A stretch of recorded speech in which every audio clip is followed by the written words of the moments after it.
Welcome everyone. Wow, that went silent very quickly.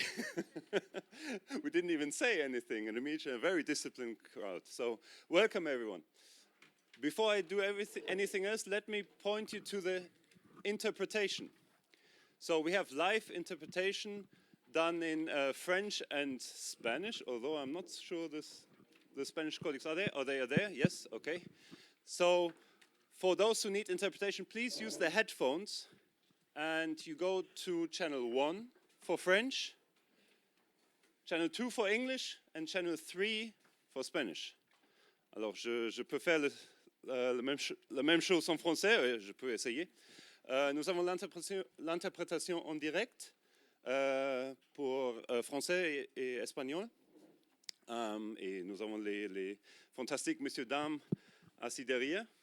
Et il faut prendre les casques sur les tables. Et pour français, il faut aller sur canal 1. Et l'espagnol, c'est canal 3. And I can't do this in Spanish, can you? No? Okay. But I hope it's clear to everyone, okay? Okay, so welcome. That's why we're here, to say a big welcome to all of you. What a fantastic group. I mean, I don't think I've ever seen this room so packed, so it's very exciting for all of us to have you all here together. Usually I would say in beautiful Turin. It is beautiful, but right now it's a bit, you're in Turin in grey winter, unfortunately. So maybe it's a consolation for you to to see that also in Italy you can have grey winter mornings. We're not always living the sunshine. My name is Bernd Müller. I'm the manager of the employment program here in Turin. I have with me Charles Crevier. He will introduce himself as well. He's the manager responsible for the program here, responsible for social protection. And since we're talking about the Global Accelerator on Jobs and Social Protection, it's only proper that we're here together. The first thing I need to say is an apologies, unfortunately. We had hoped that our director, Mr. Christophe Perrin, will be with you, or even our director training, Mr. Andreas Klemmer. Very, very unfortunately, and they really sent their sincere apologies. They're out of town, they're not here today, so they couldn't be here with you. So you have to do with us, but I think we have enough very eminent speakers here for you that you hopefully can do without that. Now, very briefly, our two projects, EPUB for employment and SPGT for social protection, we are the two programs or the two teams who put the whole thing together for you. So you see them here, many people who worked very, very hard, I can say that already in advance, to make this happen. You can imagine how much work it takes to get the show on the road here. Very much, of course, together with our colleagues from the ILO and the other UN agencies, but very, very happy to be able to put this event or make this event happen for you. Charles. All right. First of all, welcome to all of you. I'll start with a story, because this place has a legacy. The ITC-ILO was created 60 years ago, and the location itself was designed to host the international exhibition for labor. So countries from all over the world converged to this place, showcasing what they're able to do, crafting what could be the better version of what we can do together. And for the last 60 years, after this international exhibition, this land, this facility was given to the International Training Center of the ILO, which is a training arm of the ILO, with this single goal. How can we create transformative learning experience? How can we leverage on best practices? How can we aggregate the wisdom of the crowd? How can we have the best experts possible in the room so that over a number of few days, the magic of training can operate, and there's something real that we could get out of this 5 days. So now you are marching in this legacy. All right, we have two options. We could all go home in 5 days after a very pleasant 5 days in Italy. Or we could take the hard way. We could go for it. We could say, it matters. the resources needed to have all of you here in the classroom, the effort that went into this, and more importantly, who you represent in your respective institutions. I think we have a mission. I hope it's going to be as pleasant as possible, but also as productive as we can. So make the most of it. I think we have a wonderful 5 days ahead. Ben, back to you. Sure, thank you, Charles. So as you can imagine, you see it in front of you, we have a very packed but also very exciting program for you. We'll go through it in a minute. Right now what we're going to do is a bit of an opening ceremony, where we have a couple of remarks where I think we will introduce you in a bit more detail what is the Global Accelerator. I think many of you know it already, but how all of this is coming together to set the scene a little bit about what we're going to do for the rest of this week, which indeed I'm very confident will be very exciting in many different ways for all of us. To start this process of the opening ceremony, I would actually want to hand over to Mr. Sanhon Lee for some opening remarks. Sanhon is the director of the employment department at the ILO. But, and I think this is quite important to say, I know he doesn't like it that much, but in this case I think it's proper to say he's also the ad interim, and it's also fair because it's a well-earned position, he's the ad interim Assistant Director General of the ILO and the Assistant Director General of the Cluster 2, which might sound a bit peculiar, but that is the cluster that is responsible for employment and social protection. Jobs creation and social protection. So this is the best person to give you some opening remarks when it comes to the topic at hand. Sanhon, over to you, please. Thank you so much. I'm a bit, I don't know what to say. This sounds like a bit of a TV talk show or something. Okay, thanks to Charles and Ben. But unfortunately, this is a bit formal and official part of it. So good morning to you all. Representative of the Pathfinder countries and the workers and employers organizations. I can see the civil society members here as well. Also development partners. I try to find where they are. And also the development banks. And also colleagues from the United Nations systems. And also the members of the Global Accelerator String Group all over there. It's great to see you all. Once again, a very warm welcome to you all to this capacity building knowledge sharing forum of the Global Accelerator on Jobs and Social Protection for Just Transition. I know it's a long name, but we get used to it. It's a real pleasure to see you all in Turin. So many of you, I guess, traveled quite a long way, I believe. So I hope you had at least some chance to settle in. And at least the coffee you had this morning is already doing some important diplomatic work. We know we are living in a very unprecedented and challenging time.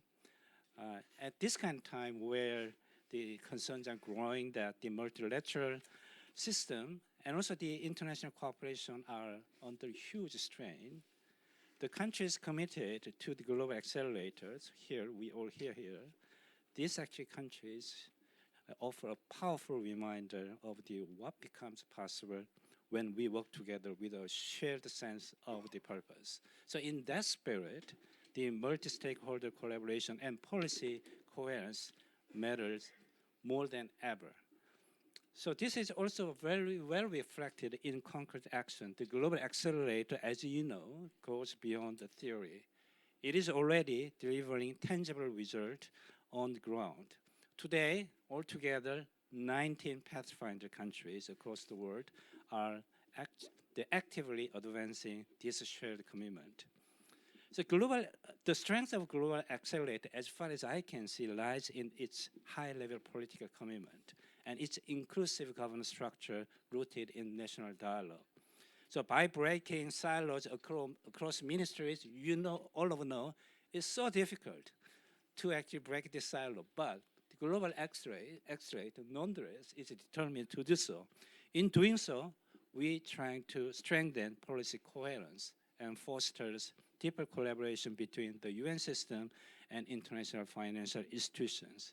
See, ultimately, this is a bold, I must say, collective efforts to address the structural drivers of the poverty by bringing together job creation and extension of social protection as a mutually reinforcing investment. Also, probably you know the ILO is more than 100 years old. It's a century, right? So the ILO, as you may know, have the champion of social justice.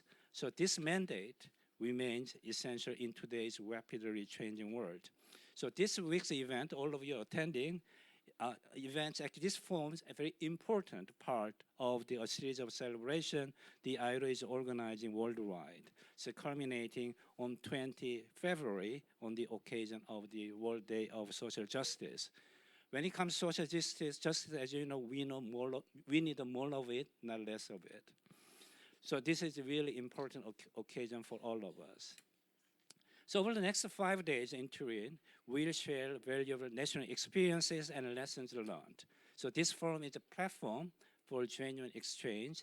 I encourage you to speak openly about what is working and what is not working, and the challenges you are facing, and also the innovative solutions emerging from your respective context. But I must be very frank here.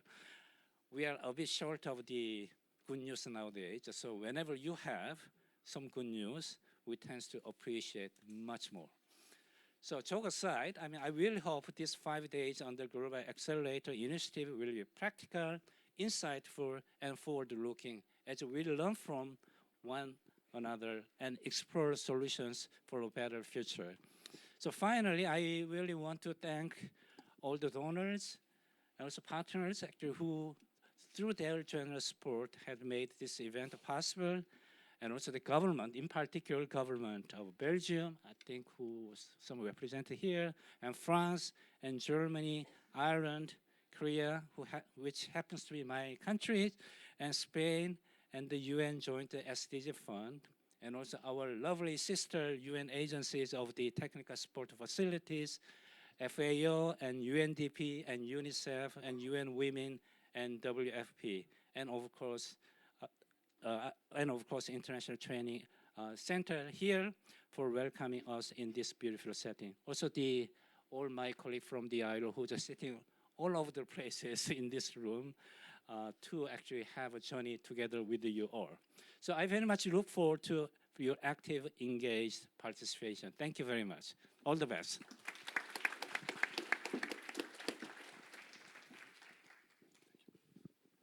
Thank you so much, Sanhon, for these very important remarks and important remarks and words of support. So now we can move forward to a bit of the background of the Global Accelerator. For this, I would like to hand over to Mr. Omar Benamour. I hope I got that right, who's the Social Protection Officer at the Food and Agriculture Organization, the FAO. And I think Omar will guide us to the next stage where we'll talk a little bit more in detail about the Global Accelerator. Over to you. Thank you. Good morning, colleagues. So my name is Omar Benamour. I'm a Social Protection Officer working for FAO, and I'm also a member of the Global Support Facility of the Global Accelerator. So on behalf of the Technical Support Facility, I will be moderating the session, aiming at presenting how the Global Accelerator is a powerful initiative to achieve the SDGs, and why it has become a key operational mechanism for translating global commitments into country-level action. And as already mentioned, I think the Global Accelerator is a government-led, country-driven platform that brings together employment, social protection, and just transition through integrated policy, financing, and partnerships. So this session will present all those different elements, and we will give the floor to different speakers to discuss about this. No?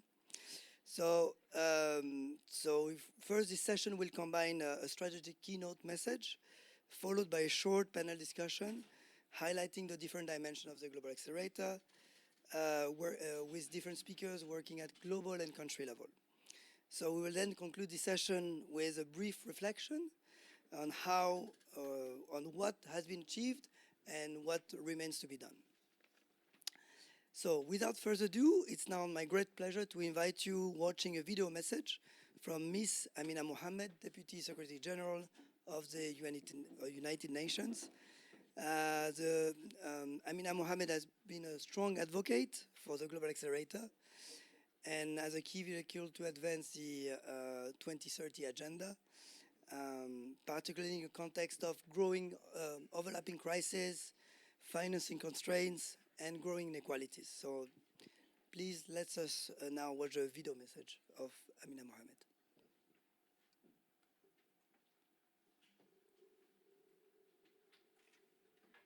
5 years ago, in the wake of the COVID-19 pandemic,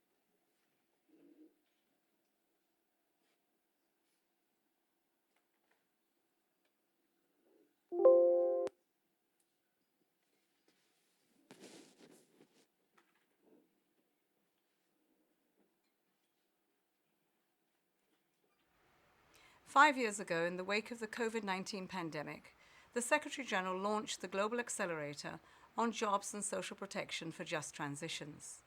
It was born from crisis, guided by a clear conviction that recovery must be fair, inclusive, and focused on opportunity. Today, the Global Accelerator brings together the United Nations, governments, workers and employers and communities. It also brings together partners to support country-led efforts that deliver social protection, decent work, and just transitions to green and digital economies. The Accelerator helps countries connect social protection with forward-looking economic policies and innovative financing. It supports skills development, job creation, climate action, inclusive digital transformation, and gender equality. It also strengthens coordination across the UN system, international financial institutions, and public development banks, turning global commitments into action where it matters most. With the support of the Global Accelerator and the UN resident coordinators, countries across regions are delivering concrete results. They're expanding social protection coverage, supporting the transition from informality to formality, investing in skills and creating pathways to green and future-ready jobs. Yet the challenge remains urgent. Today, 3.8 billion people still lack social protection, and by 2030, the world will need 400 million new jobs. Too many young people remain locked out of opportunity, and women continue to carry unequal burdens. Without decisive action, inequality will continue to deepen. In a world that is shaped by climate impacts, conflict, displacement, and rapid technological change, countries need systems that protect people during shocks and enable them to plan for the future. Social protection must therefore adapt. Data make people more visible. Lifelong learning must equip every generation to participate and to contribute. The Global Accelerator advances the 2030 Agenda, the Pact for the Future, and the outcomes of the Second World Summit for Social Development. It is helping countries turn commitments into concrete results by strengthening social protection systems, creating decent jobs, and preparing people for the transitions ahead. By working together, we can ensure these transitions expand opportunity, protect the most vulnerable, and build more resilient societies. This is how we deliver progress that is fair, inclusive, and lasting, and how we ensure that no one is left behind. Thank you. So thank you very much, to Ms. Amina Mohammed for those words. I think it's introduced how the Global Accelerator is very important in the current context. So we will now turn to a short panel discussion to unpack from different perspectives, as I said, at global and country level, why the Global Accelerator is such a critical initiative at this moment and how it responds to concrete country needs. And for this, we are honored to be joined today by 4 panelists. So Ms. Sang-Hun Lee, Director of ILO Employment Policy Department and Acting ADG. I will ask Mrs. Valérie Schmidt to join us also on stage, Deputy Director of ILO Social Protection Department. Also, I will ask also Mr. Mustafa Gay, Director of ILO Program on Just Transition, to join us on stage as well. Mr. Mustafa Gay. And then we will have also Mrs. Aminata Maiga, who is the UN resident coordinator in Senegal. Please join us also on stage.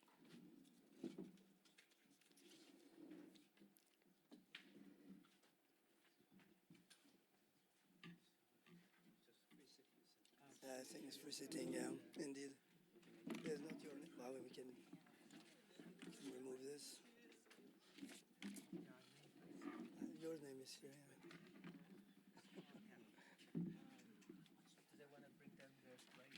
I think, yeah. Or maybe you can, yeah.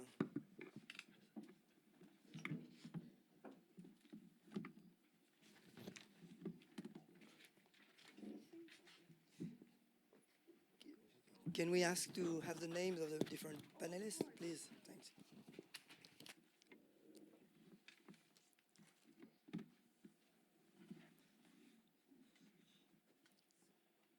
So, I mean, my guy is missing. Oh, yeah. And you have yours? Okay. Great. Thank you, colleagues, for joining us for this panel discussion. So I will have only one question for each of you. I mean, the same question, obviously. So I will ask you if you can tell us from your perspective, why is the Global Accelerator particularly relevant today, and what gap does it fill in the current global and national development landscape? So to start, I give the floor to Mr. Sang-John Lee from ILO Department on Employment Policy. Oh, thank you, Omar. How much time do I have? It's 1 hour, I guess, no? 4 minutes. Yeah, indeed. Okay, good. It's quick. So that's a good start. I think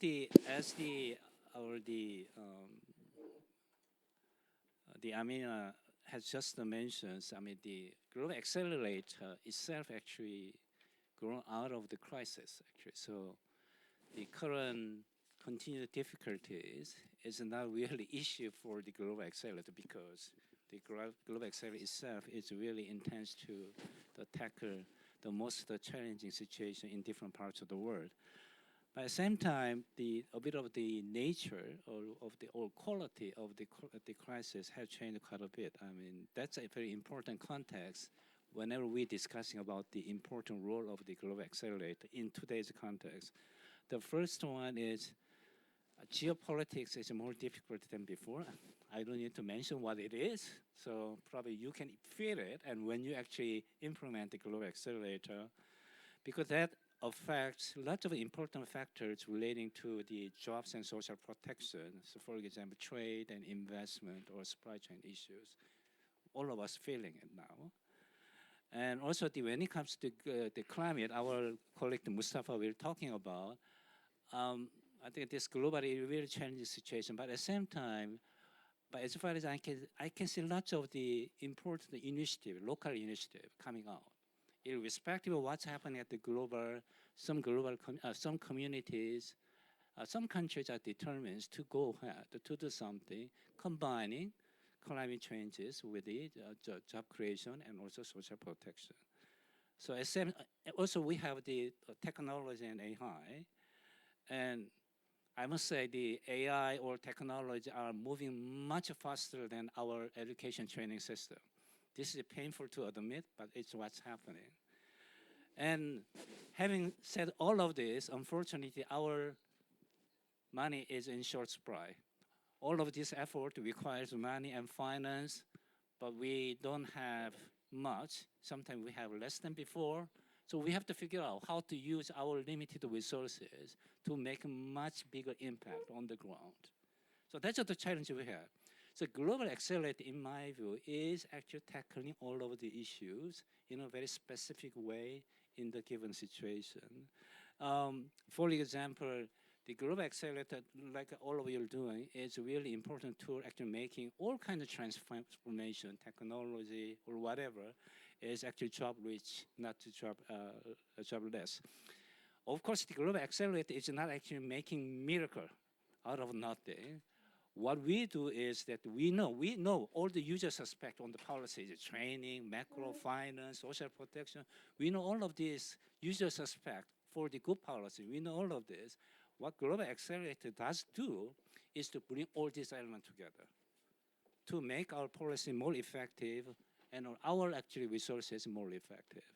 So it's a very important aspect. In doing all of this, we are trying to make the growth and transformation with jobs and social protection and inclusiveness by design, not actually by accident.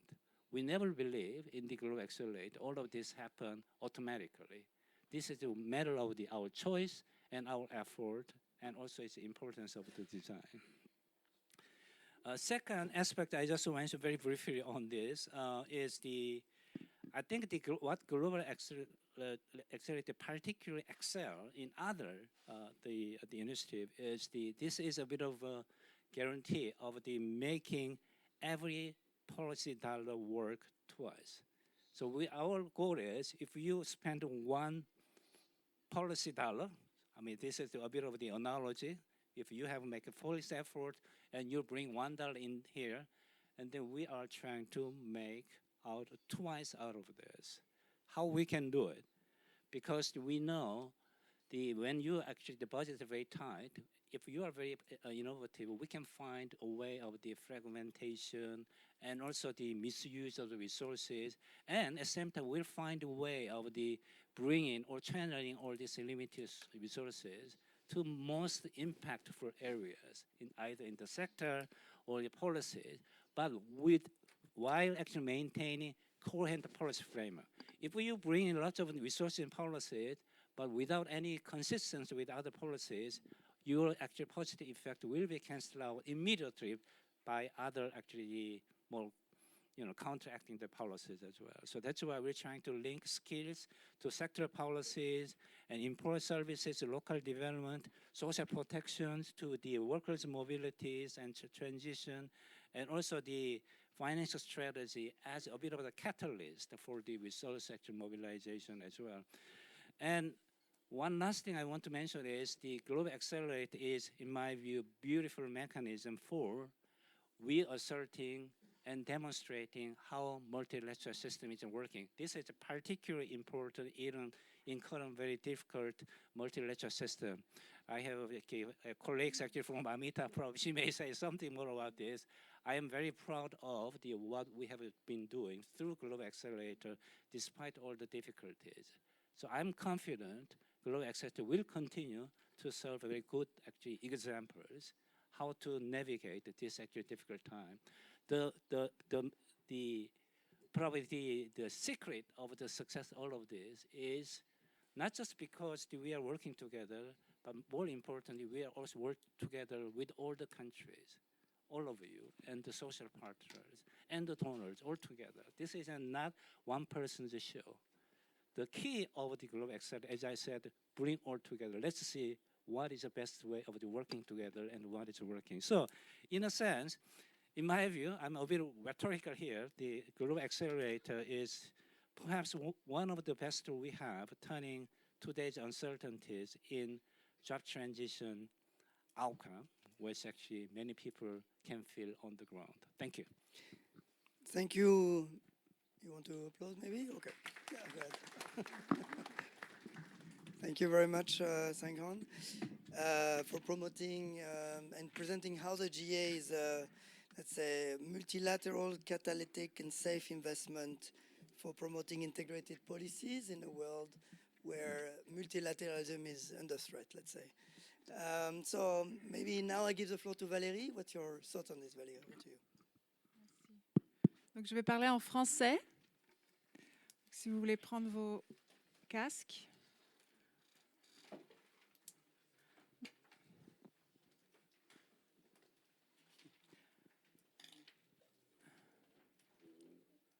Donc, pour nous qui travaillons dans la protection sociale, évidemment, la protection sociale, c'est un droit humain qui est reconnu par la Déclaration universelle des droits de l'homme, mais aussi par un certain nombre de conventions et recommandations de l'OIT, notamment la Convention 102 et la recommandation 202. Mais malheureusement, c'est loin d'être une réalité pour tous, puisqu'aujourd'hui, 3,8 milliards d'êtres humains sont encore exclus de toute forme de protection sociale. Et les personnes exclues sont principalement dans l'économie informelle. Donc pour étendre la protection sociale à tous, il est nécessaire de changer d'approche pour accélérer, si vous voulez. Nous devons rendre l'adhésion à la protection sociale plus automatique en la reliant à d'autres politiques publiques. Les politiques d'emploi, les politiques de formation professionnelle, d'appui aux entreprises, les politiques fiscales, les politiques sectorielles. Et c'est exactement ce que nous faisons avec l'accélérateur, en promouvant des politiques intégrées capables d'atteindre les populations qui sont aujourd'hui exclues de la protection sociale et du travail décent.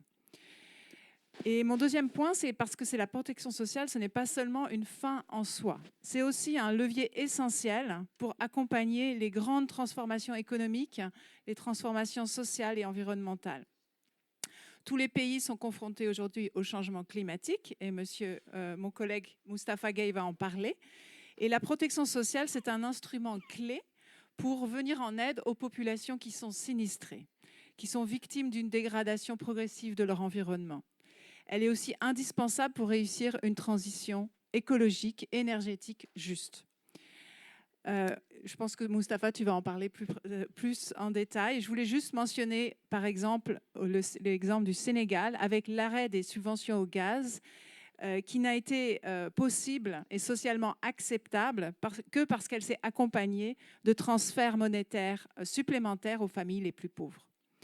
Plus largement, la protection sociale permet d'accompagner les transformations de l'économie et de la société et de rendre ces transformations équitables. Et donc, avec l'accélérateur, nous faisons vraiment de la protection sociale un pilier de la conduite du changement.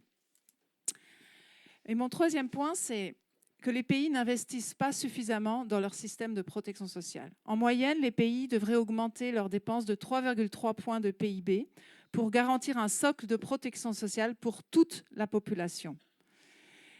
Nous savons aussi que cet investissement est rentable parce que $1 investi en protection sociale génère entre 2 et 5 $ dans les 2,5 prochaines années. Donc l'accélérateur nous permet vraiment de travailler étroitement avec les ministères du Plan, de l'Économie et des Finances. Et j'ai vu M. Diallo ce matin du ministère de l'Économie du Sénégal qui est avec nous aujourd'hui, ainsi qu'avec les banques publiques de développement, afin que la protection sociale soit pleinement intégrée aux stratégies de développement des pays. Et enfin, et c'est mon dernier point, et je crois que je rejoins Senghor sur ce point-là aussi, l'accélérateur renforce à la fois le multilatéralisme et l'appropriation nationale. Les pays pionniers, qu'on appelle Pathfinder en anglais, se sont engagés au plus haut niveau de l'État avec des lettres adressées au secrétaire général des Nations Unies ou à la UNRC ou au UNRC, venant du chef de l'État ou du chef du gouvernement ou d'une coalition de plusieurs ministères clés.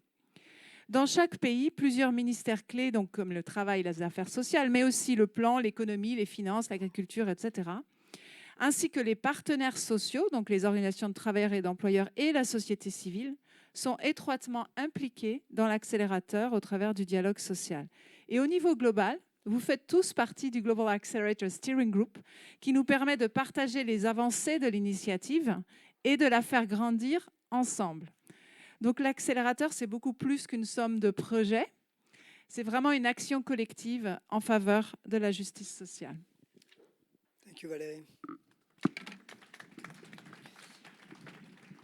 So thank you, Valérie, for your valuable insights.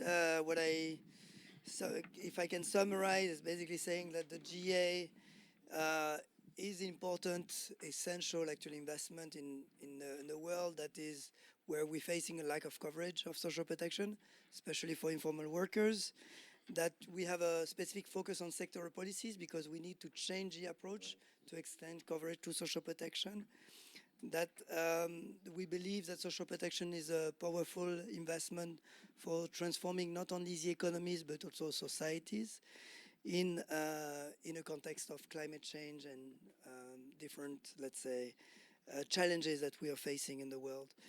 And also what is important is the fact that there's a strong ownership by government.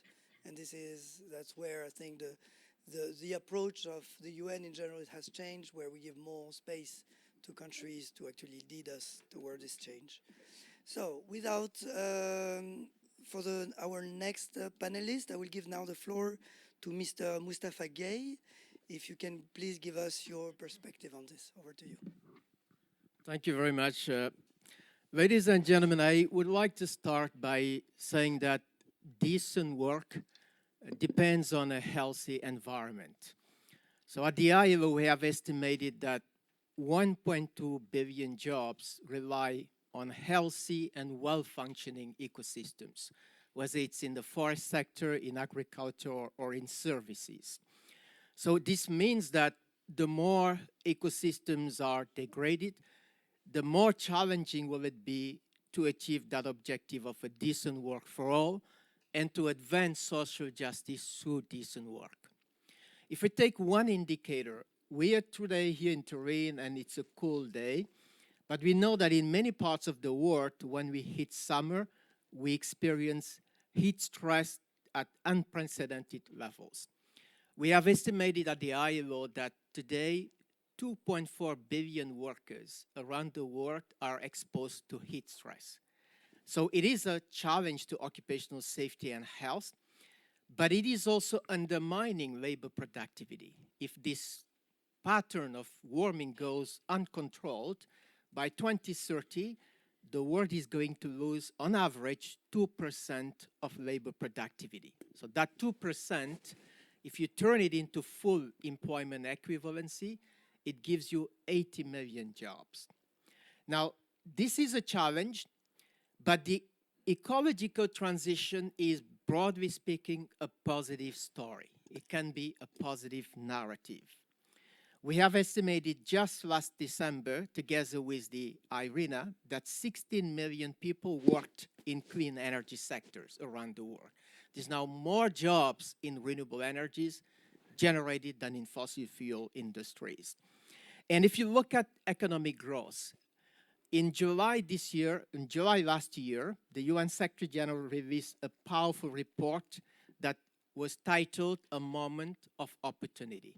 In that report that we, ILO, together with other UN agencies, worked with the SG's team, the SG makes the point that if you just take 2023, 10% of global GDP was driven by clean energy transitions. It is 20% of economic growth in China, 33% in Europe. So it's an economic case. If we look at jobs in the nature ecosystem, what we call nature-based solutions, the ILO, UNEP, and IUCN have estimated that today 60 million people are engaged in NBS-related jobs. So this means there is an opportunity. But we also know that decarbonization is going to be a painful story. The International Energy Agency has estimated that 12 million jobs will be displaced in the next decade as countries try to move away from fossil fuels and diversify their energy supplies. So this is why the decent work agenda, job creation, and protecting those who are at risk, and that social protection, are at the forefront of the ecological transition. And this is why the Intergovernmental Panel on Climate Change, the IPCC, in its last assessment report, the IPCC speaks of social justice, just transition, decent work, not only as core benefits of climate action, but as enablers of ambition. So which means that what we are discussing here and what you are trying to achieve through the Global Accelerator is not at the end of the climate and the ecological transition, it is upfront. So you need to have governments, not just ministries of environment, but ministries of planning, economic development, agriculture, take this integrated approach so that we can achieve decent work, protect people, and make an ecological transition possible at the same time. And I want to end that by saying that's ultimately the sustainable development goals, the economic, the social, and the environmental dimensions. And that's what the Global Accelerator is about. Please. Thank you very much, Mr. Gay. I will not be able to summarize what you said in those powerful words, but what I will try to say is basically that you mentioned that we cannot talk about decent work without a healthy environment, an ecosystem that is healthy and does not, let's say, create, let's say, a risk among working conditions. that it's also having this heat stress, for example, is an opportunity, and especially when you talked about job creation in the renewable energy sector. That it's also an opportunity for GDP growth in general, but at the same time, that decarbonization can be painful in terms of jobs loss, and we have to see this as a whole around like integrated opportunity for the economy to grow. And that's where the GA is important by promoting an approach that is integrated, using social protection, employment, and just transition at the same time as an enabler of ambition. I wrote this down. So thank you very much. And finally, let me give the floor now to Mrs. Aminata Gay. Please, Miss Gay, Mrs. Gay. Oh, sorry, Aminata Maiga. Oh, my bad. Sorry. I knew that I would make a mistake at some point. Sorry about that. Okay, Miss Aminata Maiga. So how the GA has been instrumental in Senegal so far. So over to you. Merci, bonjour tout le monde. Je vais parler en français. C'est un plaisir pour moi d'être ce matin ici, de retour à Turin.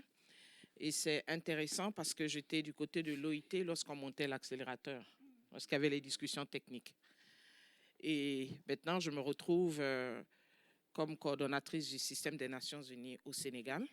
Et le Sénégal est l'un des pays pionniers. Donc, c'est intéressant de voir entre le moment où ça a été conçu et comment c'est en train d'être déployé sur le terrain. Pourquoi c'est important pour le Sénégal d'avoir été pays pionnier pour l'accélérateur? Il faut savoir qu'au Sénégal, comme la majorité des pays africains, l'économie est en grande partie informelle. Et nous avons donc des millions de personnes qui travaillent, mais qui n'ont pas de couverture sociale ni de protection face aux chocs économiques, sociaux et climatiques. Dans le même temps, nous avons une population qui est jeune, très jeune, à plus de 70%, qui ont moins de 35 ans. Donc cette jeunesse représente une opportunité immense, mais aussi un défi en matière d'emploi, d'informalité et de vulnérabilité. De nombreuses réformes structurelles ont été mises en place et sont en train d'être mises en place par le Sénégal. Il reste toujours des défis persistants. Et cette donc réalité appelle un changement d'échelle, mais surtout un changement d'approche, comme cela a été indiqué.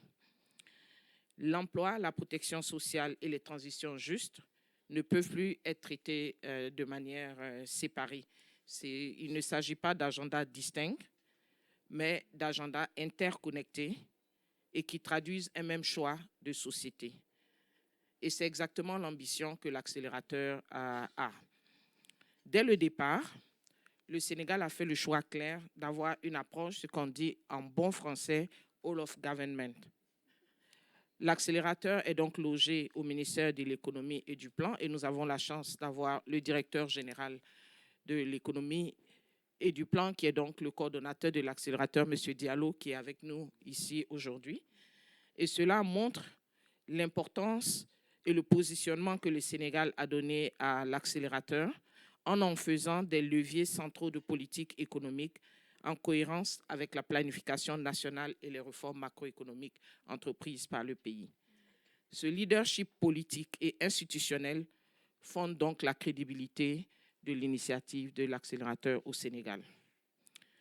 Du côté des Nations Unies, nous avons décidé d'avoir une réponse collective. Le système des Nations Unies au Sénégal agit de manière coordonnée. Chaque agence mobilise ses avantages comparatifs afin de proposer des solutions qui sont intégrées plutôt que des solutions fragmentées. Et l'accélérateur constitue une des 6 voies d'accélération pour l'atteinte des objectifs de développement, tels qu'indiqués tout à l'heure par Mme Amina Mohamed.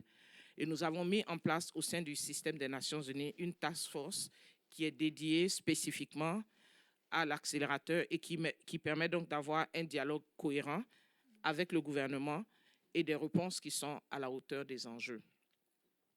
Cette dynamique au sein du système des Nations Unies s'appuie également sur un partenariat étroit avec les institutions financières internationales et les partenaires au développement. En effet, en tant que coordonnatrice résidente du système des Nations Unies, je préside également le mécanisme de coordination des partenaires techniques et techniques et financiers du Sénégal, ce qui permet de maintenir un dialogue régulier, structuré et transparent, facilitant l'alignement entre les politiques publiques, les réformes et les instruments de financement. Et je voudrais profiter de cela pour remercier le SDG Fund des Nations Unies, dont l'appui nous a permis de mettre en œuvre à travers le BIT, l'UNICEF et le PNUD les débuts de l'accélérateur, notamment la formulation de la feuille de route nationale. Et cela a permis également de renforcer les capacités nationales, de produire des analyses nécessaires et d'accompagner, donc, comme je disais, l'élaboration de la feuille de route nationale qui a été co-construite pleinement et appropriée par le pays. Aujourd'hui, cette feuille de route est prête. Elle est techniquement solide, politiquement alignée et en voie de validation au niveau du gouvernement. Cette étape marque donc un tournant décisif dans sa mise en œuvre. Elle facilitera la mobilisation des ressources, renforcera la redevabilité collective et placera durablement l'emploi et la protection sociale au cœur des politiques publiques. En conclusion, le Sénégal a envoyé un message clair. C'est un leadership gouvernemental affirmé, une action coordonnée du système des Nations Unies et un partenariat solide avec les institutions financières internationales et les partenaires au développement qui fondent le succès de l'accélérateur au Sénégal. Ce sont des conditions nécessaires pour faire en sorte que l'accélérateur devienne un moteur de transformation sociale et économique. Donc, il appartient à nous tous maintenant de passer à travers l'action à l'engagement des résultats et l'ambition et l'impact. Je vous remercie. Thank you very much, Mrs. Maiga, for your words. I think it's clear that the Global Accelerator in Senegal has helped to kind of structured an integrated approach, whether it's from a government perspective under their leadership, and also on the UN side, also under your leadership, and also with the donors, also under your leadership. So I think it was kind of interesting to see how now it's materializing through actually implemented activities at country level. So thank you very much for your words. Thank you very much to all the panelists for these rich and complementary reflections. What clearly emerged from this discussion is that the Global Accelerator is powerful precisely because it brings together jobs, social protection, and just transition within a single country-led framework and supported by one unique platform, bringing strong political engagement, top-class technical expertise, and financing, coordinated by the UN system, in particular by ILO, UNICEF, UN Women, WFP, UNDP, and FAO. Sorry, you don't... What's going on? Ah, ça marche pas? Sorry. Can you interpreters? They're working now? Should I continue? Okay, thank you. Thank you, it's fine. So I'd like to take this opportunity to thank all the donors that support or have supported the Global Accelerator: EU, France, Belgium, Germany, Ireland, Korea, Spain, and the joint SDG Fund. I'd like also to thank all my colleagues from our technical support facility of the GA, as without all of them, the establishment of such a vibrant partnership would not have been possible. And it's quite vibrant also in the meetings, so thank you very much for that. We have also heard that while important progress has been made, significant work remains ahead, particularly in terms of scaling implementation, mobilizing sustainable financing, and strengthening institutional capacities at country level, including through the development of global tools that are ongoing at the moment on specific sectors. We have one on care, one on agriculture. There are several ones at the moment. New funding window opportunities that we are discussing at the moment as well for this year. The establishment of a community of practice and a hub of expertise. So this capacity building and knowledge exchange forum is a result of the TSF work and the support from donors as a way to move from ambition to implementation and from commitment to results. So thanks to all for your attention. And with this, we transition now to the next session. Thank you very much.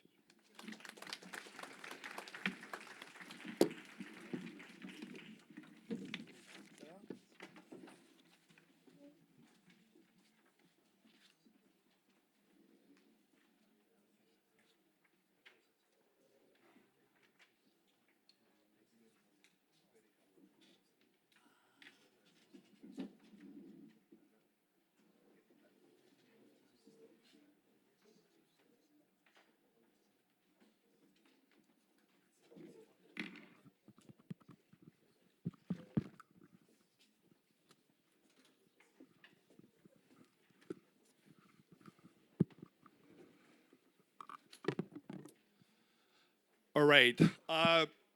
We're now at this point of the training where we're going to go more in details about what this week is all about, what is ahead of us, and what can you expect moving forward in terms of like 5 days of engagement here in Turin.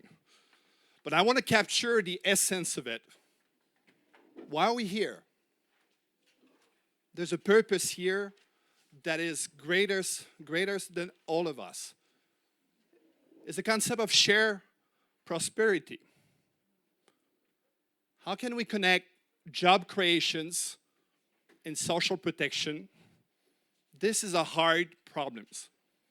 This is something that there's no way in 5 days this mission will be completed. So it needs all of us that we seriously tackle the heart of the issues. So a useful framework that I would like to propose at this point is the one you have in front of you. Collectively, can we design technically correct solutions? With the people on board for 5 days, can we put our brain together that we have policies that are moving forward in terms of like job creations, that we have in mind decent work, that we keep the core objective of social protection the extension? Can we collectively share good practices? What are the policies that are working? Those that failed over time? What are the elements of wisdom that we could aggregate here so that in 5 days you find yourself in a stronger position to design collectively technically correct solution?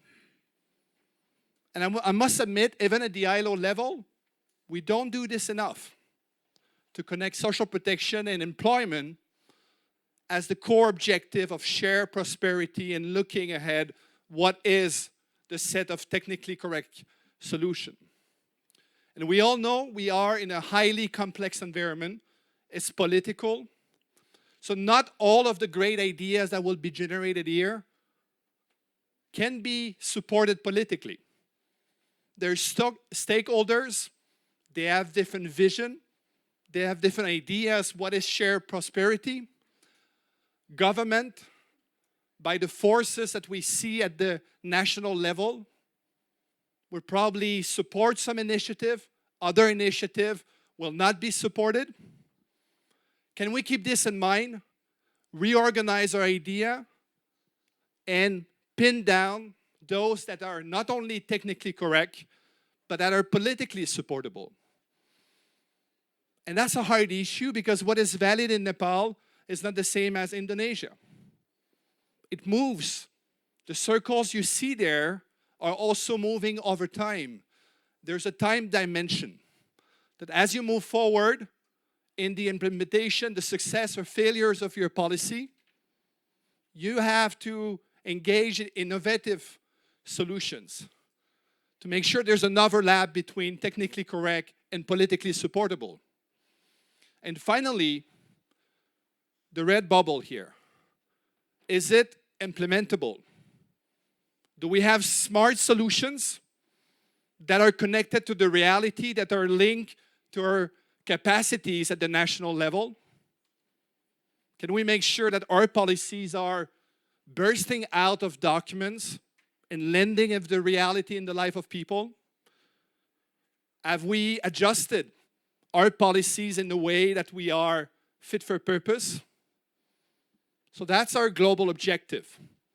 Yes, share prosperity, but to be smart enough that we connect the three together right in the middle, having in mind all of the different stakeholders. So this is much more than a training. And that's my last slide. Then I'm going to pass it over to Ben. Alignment. We have so many stakeholders here in the room. Do we mean the same thing? Are we use the same terminology?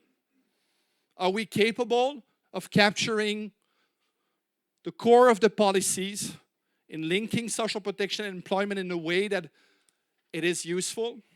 Question mark. And 5 days is a short time to have that kind of alignment because we have different stakeholders here in the room. Integration. That's a buzzword of the United Nations system. Yeah, you go in a UN meeting, you will hear it 100 times. Your job for 5 days is to turn this into something that is linked to the reality. Something that you feel has an added value. That this integration is not only a word, but you're slowly converging into actionable insight that will move into relevant policies there that are really connecting employment and social protection. Implementation, this is the action part. As part of the Global Accelerator, we had a number of initiatives. We have pilot projects. There's all of this roadmap. And to do all of this is also about financing. Where can we find the money? How can we leverage on what is already in place? How can we avoid suboptimal resource allocation of resources? Question mark. And you will see we have all sorts of learning activities so that we generate a stronger sense of collaboration. Can Vietnam connect with Colombia? Is there something there that there's a common ground? There's some kind of learning for the two delegations. FAO with my friend Omar, they do an amazing job. How can we leverage more within the ILO in a specific country? Once again, question mark. They're easy to ask those questions. It's much harder to give answers to them. And the responsibility is mostly yours, to be honest. Right? If you were planning to just have an easy ride for 5 days, there's a lot of hard work ahead. And this kind of hard thinking of moving forward on those different points will be your responsibility. Learning. This is also a course. It's not only a course, but it's also a course. How can you build knowledge? And I will give you one additional challenge. How can you move from learning to apply learning? Already in the back of your mind, can you convert those ideas into something that feels meaningful? Something that's closer to implementation? Because knowledge is becoming easier and easier. ChatGPT, whatever, you name it. But applying the know-how, that's the core of what we do at the ITC, and you will see you will need to get involved to acquire this know-how. And finally, community. This is 130 people here. That's a very good party. And that's a lot of like minds that could truly dive into in the middle of those circles. So I'm giving you this double objective. You have this triangle, strategic triangle, technically correct, politically supportable, implementable. Can you shape ideas that are right in the middle while leveraging on this framework here, aligning, integrating, implementing, collaborating, learning, building a sense of community? This is what we have ahead for you. So let me introduce the team that were responsible of all of this. So Bent and I, we have the easy role. The people that really put off the hard work for this, we have two activity managers. We have Olena and Julia. So let me introduce you to Olena. All right, this is Olena. She's working in the field of social protection. And Julia, in the back of the room, she's the activity manager in terms of employment. And then you will see a notion of like ITC ILO staff. They're amazing. And It looks easy when you show up in the room, but the work behind all of this, so I'm grateful to Victoria over there. We also have Alex in the back of the room. We have Maria Teresa. Here we go, right on time. We also have Shio. And we also have Laura there, that she's not in the slide, but obviously quite involved. So, hey, make the most of it. This is 5 days. Back to you, Eben. Sure. All right. Thank you, Charles. So yeah, indeed, as Charles said, a lot of work goes into something like this. Thank you. And we all of these colleagues, a big dose of gratitude for all the hard work. But this also goes to our ILO colleagues who I know have, and beyond, not just ILO, who have worked a lot on making all this come together. Now, I want to quickly talk about the program. And as we like to do things a bit more didactic, pedagogical here at the ITC, which is the training arm of the ILO, let me start this with a question. And I exclude my UN colleagues here. But for all others, who can tell me the 3 pillars of the Global Accelerator? Huh? Oh dear. Anyone? Anyone? The 3 pillars. Name 1 or 2. Yes, ma'am. Sorry. Yeah, hands up. I can't see. One, maybe, ma'am, give us 1, and then I'll go here. Monsieur, un instant, s'il vous plaît. Would you like to take the floor? I saw. Yes, please. Say 1 pillar, please. There's a microphone on the table.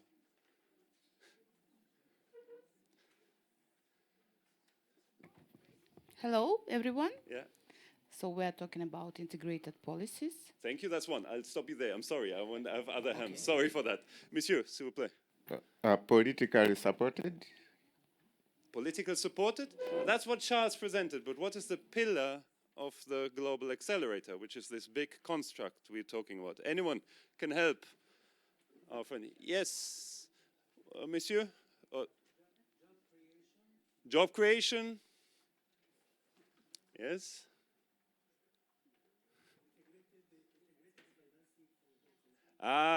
With the microphone. Say it again with the microphone so everyone can hear.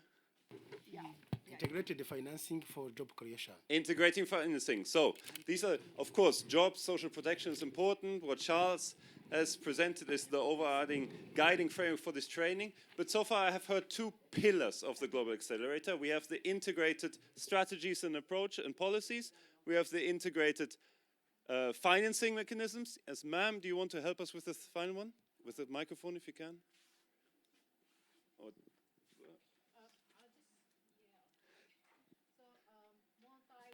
Stakeholders and governmental collaboration.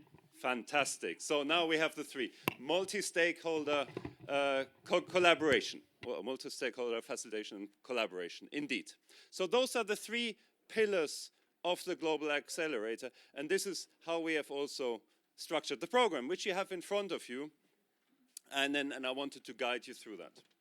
So we have here, as you see, so the dark blue things or sessions are the ones where we explain the pillars in more detail. So we'll start today with the integrated policies that you have here. Then you have the enhanced multi-stakeholder and multilateral collaboration here. Often it's pillar 3, here's pillar 2, but anyway, we'll start with that. And then we have pillar 3, which is the integrated financing system. Okay, that is how the program is organized. For the integrated approaches and the integrated financing, we have actual deep dives, which are the lighter blue sessions here. And I'll explain in a minute what they are. For the enhanced multi-stakeholder and multilateral collaboration, we don't really have a deep dive, but frankly, isn't that exactly what we're doing here the whole time? So if you could say the whole 5 days are a very deep dive into enhanced collaboration, if you look at the room and the people from all over the world coming together in different agencies and institutions, that is indeed at the heart of it. All right? So we will have each of these pillars and then afterwards a deep dive.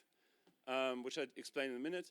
And then on top of that, we'll have these orange parts. The orange parts are a community of practice. And this is something that we want to build very much as an outcome of this event, of this training. And Julia will explain this in a bit more detail in a moment, but this is really where you build a community of practice to carry the Global Accelerator further in your countries, but also globally through, indeed, the collaboration. Okay? So we have day one will be more on pillar one, the integrated policies and strategies. Day two as well, at least the first half, also on pillar one still. Then we have here the enhanced collaboration. Day three, Wednesday, will be on the financing, pretty much the whole day. And then day four will be on resource mobilization, monitoring and evaluation, and communication. Okay? And then the final day, we wrap it all up. We really bring the community of practice also together, where you can share your results, where you can really finalize some of the problems and work on a way forward that comes out of this. Okay? On top of that, if that isn't enough, tonight there will be a welcome cocktail here. We'll have a dinner on Thursday, and there will be a number of side events. Right? So if you think this isn't packed enough as a program, you even have side events on top, which are on communications, meeting donors, on the different constituencies in the room, and meeting experts. So we will explain that in more detail, but you can see it's a very packed program. Another important logistical point is today we're in this room, which is packed to the, or bursting at the seams, as you can see. From tomorrow, we'll move into a different room, which is our larger room, actually. So hopefully there will be a bit more breathing space for all of us, which is the Piemonte lecture hall, which is in the middle of the campus, the next bigger building on that side. We'll explain this, but we'll be there from tomorrow until the end of the week, okay? So there we'll have a bit more space for everything. Moving to the deep dives. So we'll have two deep dives. Deep dive one on designing, on the pillar two. Sorry, now I'm getting confused. The pillar one is on the integrated strategies and policies, and on this we will have two deep dives, which are these ones. Okay, horizontal integration and institution coordination, and then integrated approaches for transition in key sectors. And examples here are active labor market policies, skills and social protection, formalization, and here we have the sectoral approach, the care sector, agri-food systems, green and energy transition, and so on. All of you should have been signed up to these already. There was a survey where you have signed up for the deep dives. If not, if you haven't done this yet, speak to one of our colleagues or we will sign you up by our own accord. Then on Wednesday, am I right? Yep, there's the third deep dive on the financing approaches. Okay. Now these deep dives are parallel sessions, so you only go to one of these as you were signed up. Okay. Hopefully you already know which one you will be going to. This is roughly what we have in store for you. I was running through it quite quickly. I can feel myself it's a mouthful, but I hope it was roughly clear. You have it also in front of you. If you have questions, you let us know. But I'm sure you will agree, a very exciting but also a very packed program. So a lot to take in, but that's what you're here for, and we want to make the most of your time and of all of you being here. All right. That leaves me to come to our colleagues. I see Paolo. Do I see Vera? Where? Ah, Vera is online. Okay, sorry, I didn't know. Hi, Vera. Okay, so we have Paolo Sarvai here next to me, and we have, oh, what's happening there? We have Vera dos Santos Costa. Those, you already heard that Charles and I are the managers of the program responsible for employment and social protection, respectively. Paolo is the program manager for ACTEMP, that is the Employers Activities Program, and Vera online, in multiple form apparently, is responsible for ACTRAF, which is the workers' activities, and they also have a few words to share with us because, of course, as with all our constituents, particularly employers and workers, are closely involved in the Global Accelerator. I don't know who of you starts. Vera, over to you, please. Thank you very much, Ben. I hope you can hear me. Yes, yes. Perfect. Dear representatives from governments and employers organizations, sisters and brothers from workers organizations, partners from the UN system, international financial institutions, dear participants. On behalf of the ILO's Bureau for Workers' Activities and the ITC ILO Program for Workers' Activities, ACTRAV, it's my pleasure to welcome you to this capacity building and knowledge sharing forum. I know that a lot have already been said, but please let me give you some workers' perspective into the forum. So the forum brings together all of you there in the room, a unique tripartite and multilateral community, but at a critical time. Across countries, workers are facing multiple and overlapping challenges. Persistent informality, widening gaps in social protection, climate and digital transitions that are reshaping labor markets, and growing pressure on public finances. And too often, policies' responses remain quite fragmented and uncoordinated, while workers experience these challenges as deeply interconnected. And this is precisely why the UN Global Accelerator on Jobs and Social Protection for Just Transitions matters. It matters for trade unions because it offers a new way of working. It places decent jobs and universal social protection at the heart of national development strategies and link them directly to financing and just transitions. And for trade unions, this is particularly significant. And let me highlight some of important elements, I would say. The Global Accelerator elevates labor issues beyond the Ministry of Labor alone. It brings them to, I would say, the center of government decision making. By engaging with ministries of finance, economy, or planning, it opens doors to the institutions that decides budgets, fiscal spaces, and investment, where unions have traditionally, I would say, least access, but where the most decisive choices are made. Secondly, I would say that the Global Accelerator mainstreams jobs and social protection as core pillars of development and not as adds on safety nets. And so this integrated approach reflects what trade unions have long advocated, that decent work, social protection, and just transitions must be designed together if they are to be sustainable and inclusive. The Global Accelerator also strengthens social dialogue because it requires the meaningful participation of workers and employers' organizations in the design, implementation, and monitoring of national roadmaps. So somehow this legitimizes trade unions as key development actors and anchors social dialogue across the whole of government. Finally, I would say that the Global Accelerator created a structured engagement with UN agencies and international financial institutions. And this gives trade unions an opportunity to influence how financing for jobs, social protection, and transitions is designed so that investments promote decent work, respectful labor rights, and support formalization.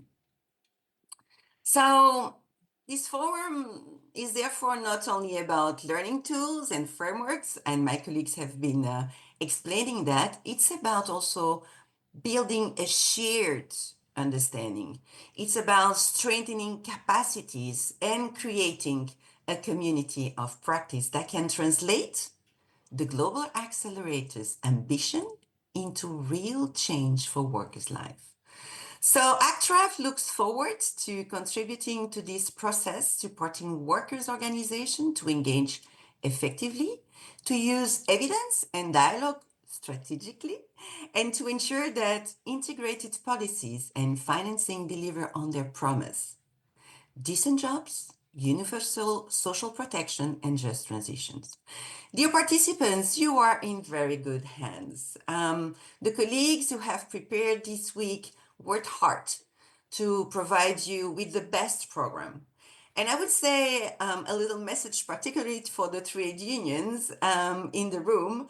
Let me assure you that our ACTRAF senior specialist, Ursula Kulke, is not only the most knowledgeable expert of the matters that you will be discussing this week, but I would say also one of the most active ambassadors of the Global Accelerator. So Ursula, with the ACTRAF colleagues in ITC-ILO, which are also present with you in the room, will ensure that your experience during this week will be productive and inspiring.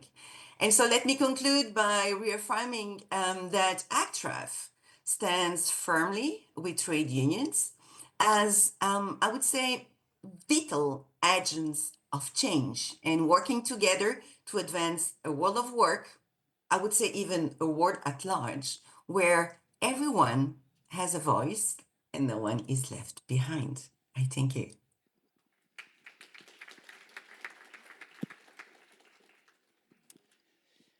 Welcome, ladies and gentlemen, and welcome to Torino. I truly hope that the clouds will dissolve and you will be able to see soon the white alpine arch that surrounds Turin. It's a beautiful landscape. I can say that because I'm from the region. I'm Italian and exactly from Piedmont region. And I would like actually for you to see the beauty also of this city and the surroundings. The Global Accelerator is a UN system collective response to a set of challenges that, in my opinion, if left unaddressed, risk erasing, literally erasing, decades of development progresses. Its goals are clear, and my colleagues already mentioned them. Creating jobs, I would add decent jobs, and to extend social protection coverage. All these should go hand in hand with the just technological, ecological, and societal transitions towards more sustainable and resilient economies. These are all noble ambitions, very noble ambitions, and I think that today, more than ever, we should claim and cry this out.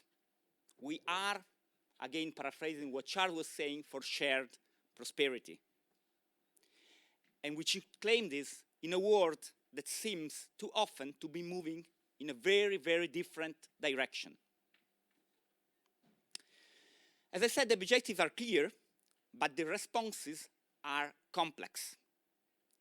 But we should not be afraid of complexity.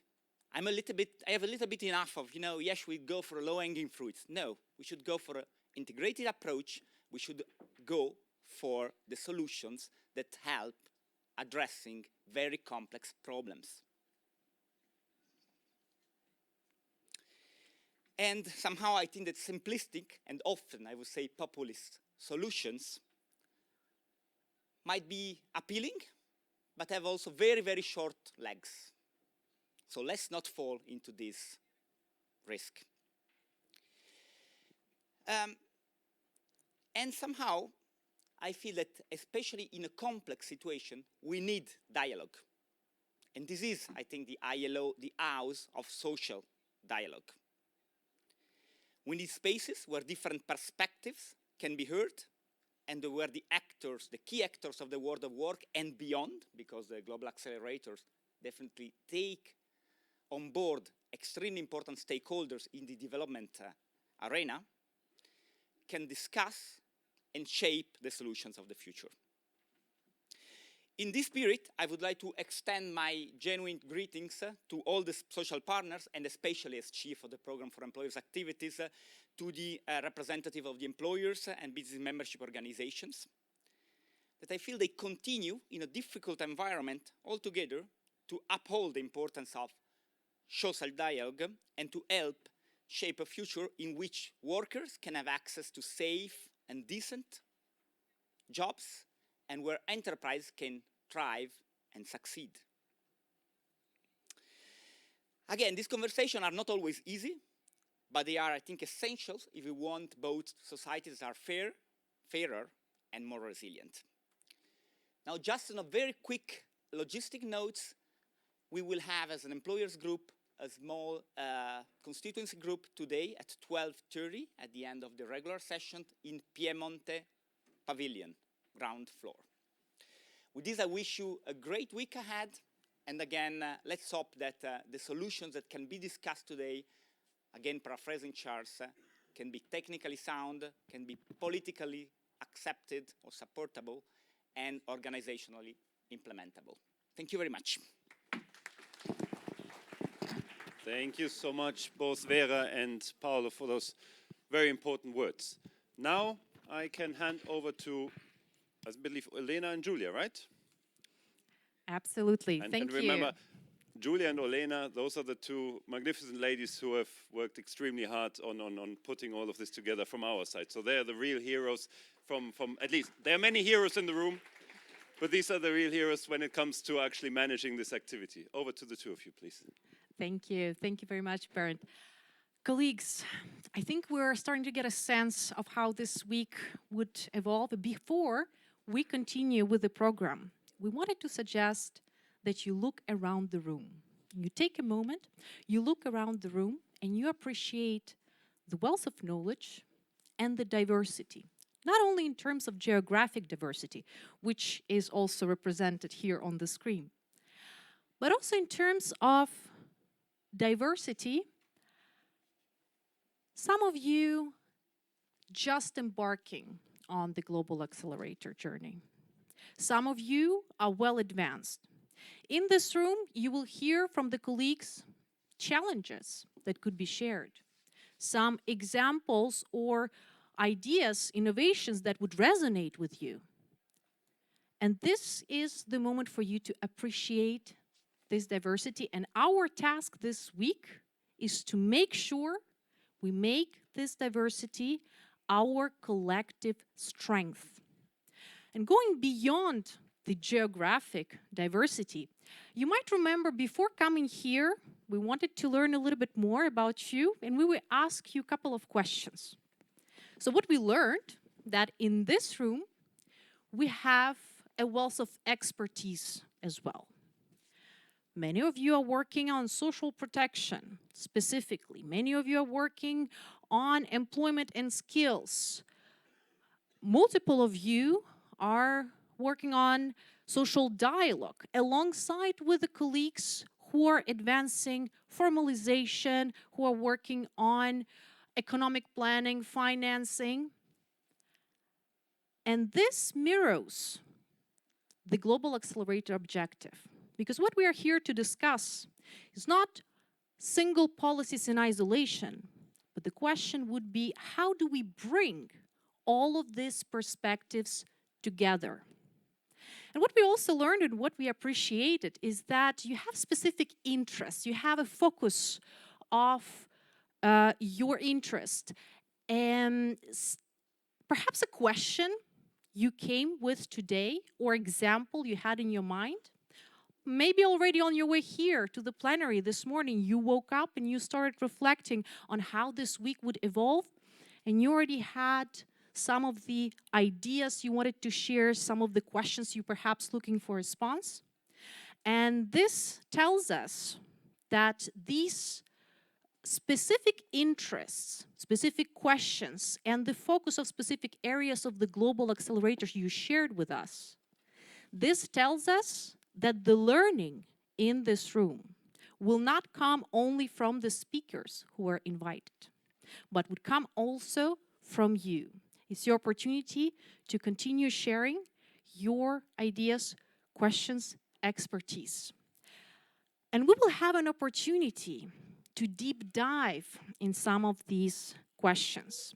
Of course, you remember a survey where you were applying and selecting one of the three sets, among one of the three sets, a specific session of your interest. So already Bernd presented you three pillars of the Global Accelerator, of the agenda.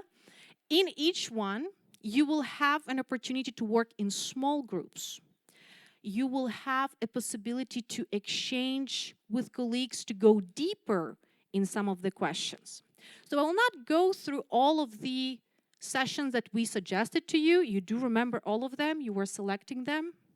But let me invite you to be in the driver's seats for this session. Test your ideas. Go deeper with your questions. Challenge some assumptions. This is really a moment where we are gathering together to work on specific subset of questions, and we really want to make sure that by the end of this week, you have clear ideas that are actionable. And on this note of actions, let me pass the floor to Julia, because there's one specific activity that will particularly resonate with some of the steps we're working on towards helping you, bringing some of the ideas and inspirations of this week to life. Julia, let me pass you the floor. Thank you, Elena. And again, good morning to everyone here, participants, colleagues. It's really a pleasure to have you all here.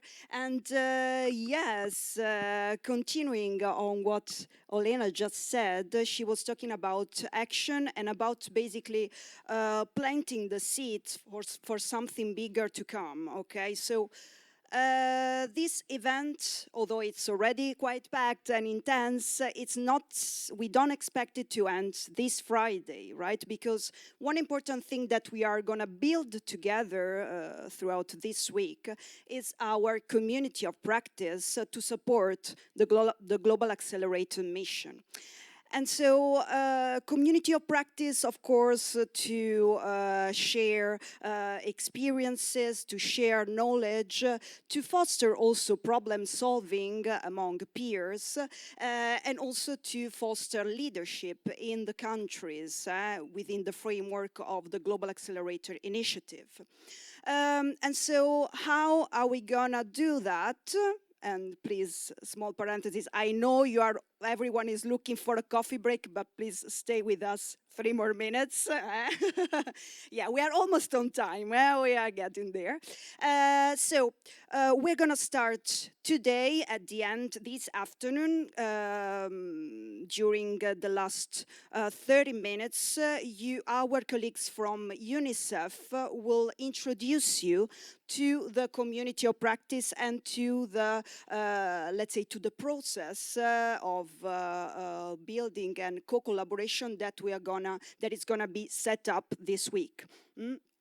Then here you can see the building blocks of our community of practice. So we are gonna start by identifying together the purpose of the community of practice, okay?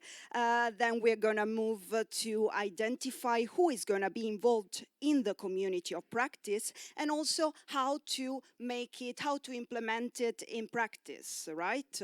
Of course, these building blocks are thought, again, they are part of the overall rationale of the program that we put up for you, okay? So each building block will be referred to the sessions, to the previous sessions, right? So going through the first pillar on integrated policies will ideally help you come up with a shared purpose, right?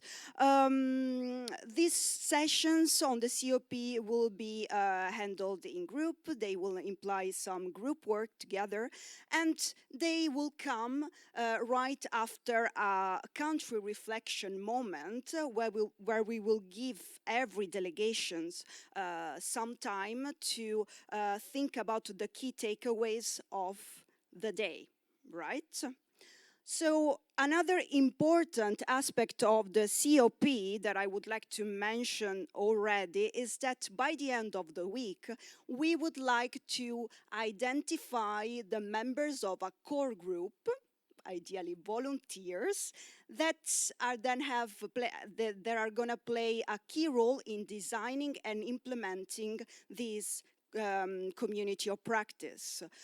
Again, by the end of the week, we expect also to have a chart, okay, a chart of the COP, a collaborative chart that we will validate on Friday. A chart that also includes a 90 days plan of action that will highlight the priorities, priority actions, and ideally actionable things, okay, sustainable and implementable, let's say. So this is it, I would say. So this, again, this COP will add on to all the side events and tools that we are trying to provide you with during this week.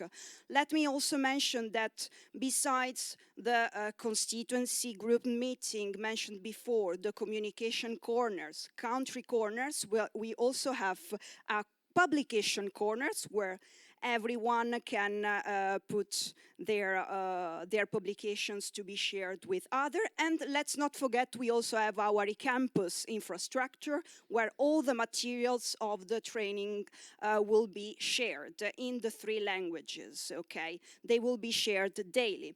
So I think this is all. So before we break for our coffee, that is going to be served at the Valentino bar, let me leave you with two thoughts, 2 challenges for you. First of all, think about your willingness if you would like to volunteer for the core group of the COP.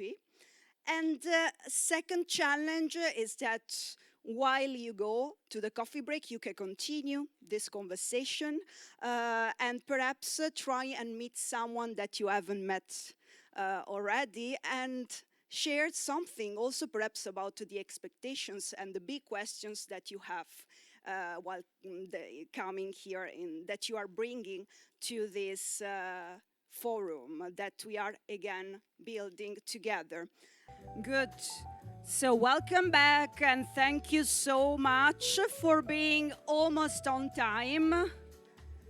But we were a bit late, so you are, of course, excused. So while everybody takes their seat, let me give you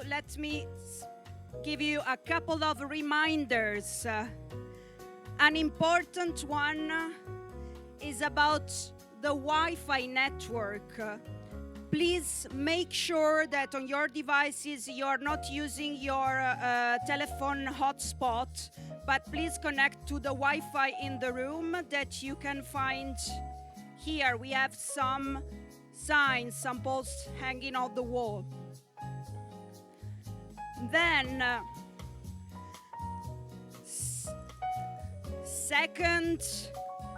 Second information for you is again about the parallel sessions. Please, if you haven't made your selection, go to our dear colleague Laura here in the corner and speak to her. She will guide you through your selection if you made it already, or she will help you choose the parallel session based on the seats available, because we announced that at the beginning. For each parallel session we have around 20 seats available. On the back of the timetable on your desk, you can again see all the parallel sessions and also what type of interpretation is provided, okay? All right, I think that we are good with our announcement. As usual, you can get interpretation through the different devices on your desk. Let me announce you that the upcoming session is gonna be held in English, French, and Spanish because we're gonna have contributions from different countries. So, I'd say we smoothly start, also because we have 90 minutes and we don't want to spoil too much of your lunch break time. So again, it's a pleasure to welcome you on this first plenary session, the first plenary session of our forum on integrated policies. So as said, we're gonna start with pillar 1. The session is designed, thank you. I also have a couple of slides that we are gonna try and make work somehow. It will come.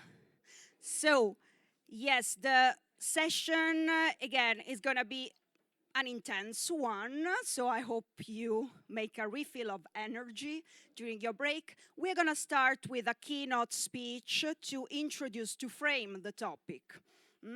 And then we're gonna go into a panel discussion with contributions from 5 countries, 5 Pathfinder countries at different level of the roadmap elaboration process.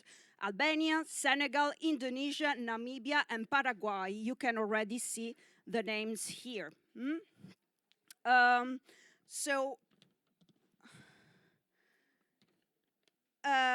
This is a bit the overview of the session. And of course, the importance of this session is that it's gonna set the scene for the discussions that we continue in greater depth during the parallel sessions today and tomorrow morning. So let's start off without further waiting, I would say. And as said, we are going to make it a bit interactive. So let's start with a question for you. So today we are going to talk about policy integration. Policy integration has many interpretations and approaches, so let's hear from you. And we prepared a Menti for you, where you can, you need to scan, of course, the code here. And if you don't manage to scan the code, just join this platform at menti.com, of course, for free. It's very quick. And then you put that code. And once you get there, try and reply to this question. What does integration mean to you in the context of public policies? Of course, no right or wrong questions. Feel free to, no right or wrong responses. Feel free to put your input there. I'm gonna give you 2 minutes, 3, let's say 3, okay? All right, so again, please scan the code or use the instructions above, type menti.com and then input the code. Yes, of course, feel free to move.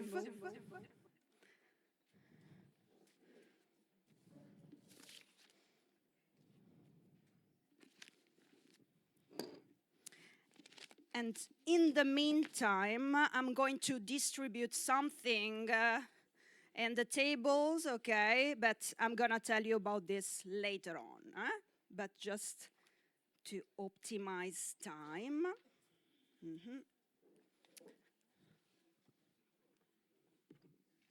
So yes, thank you. I see already many inputs popping in. So coherence, by integration,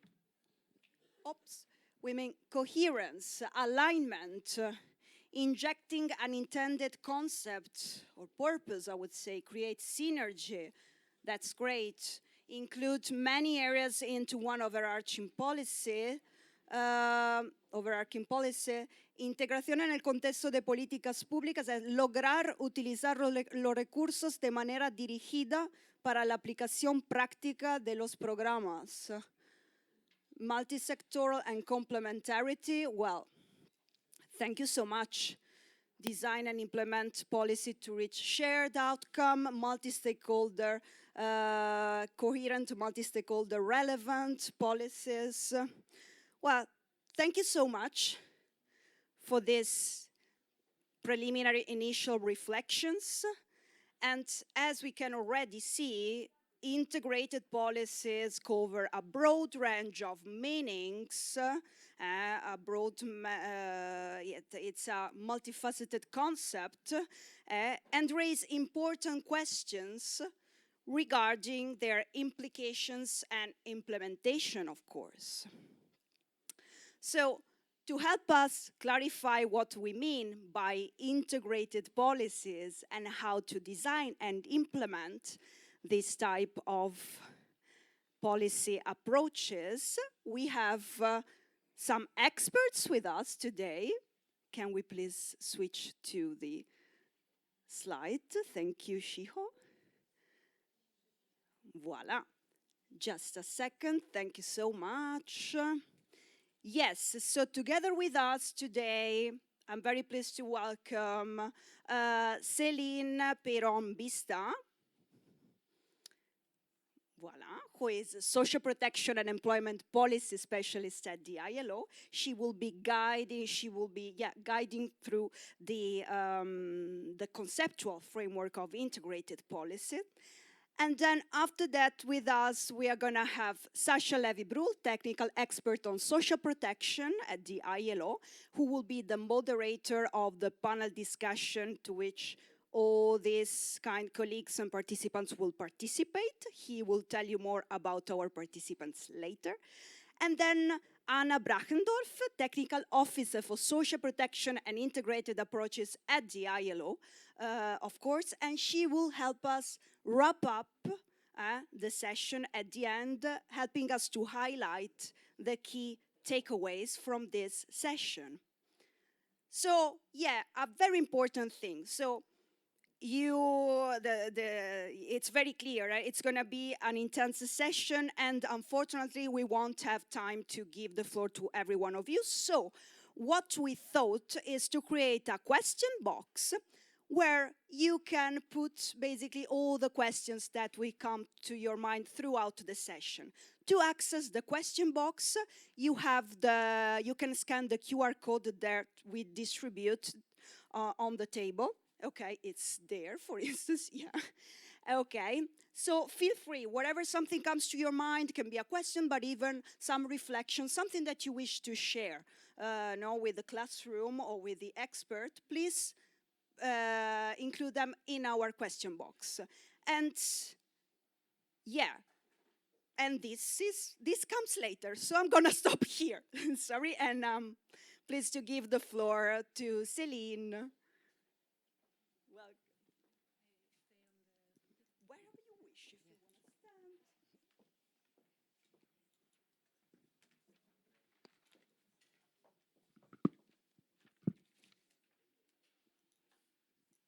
A very warm good morning to everyone.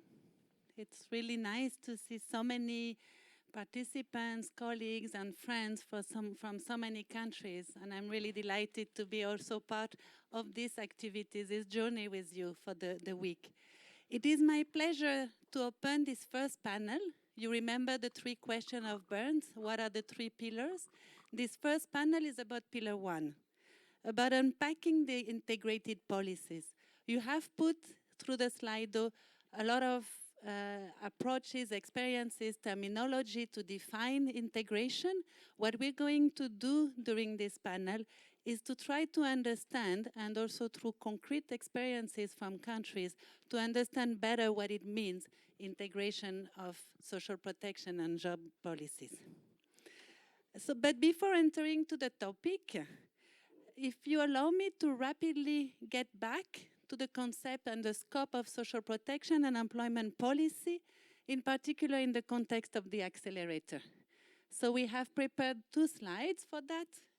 And the first one is, what do we mean by social protection when we address social protection in the context of the accelerator?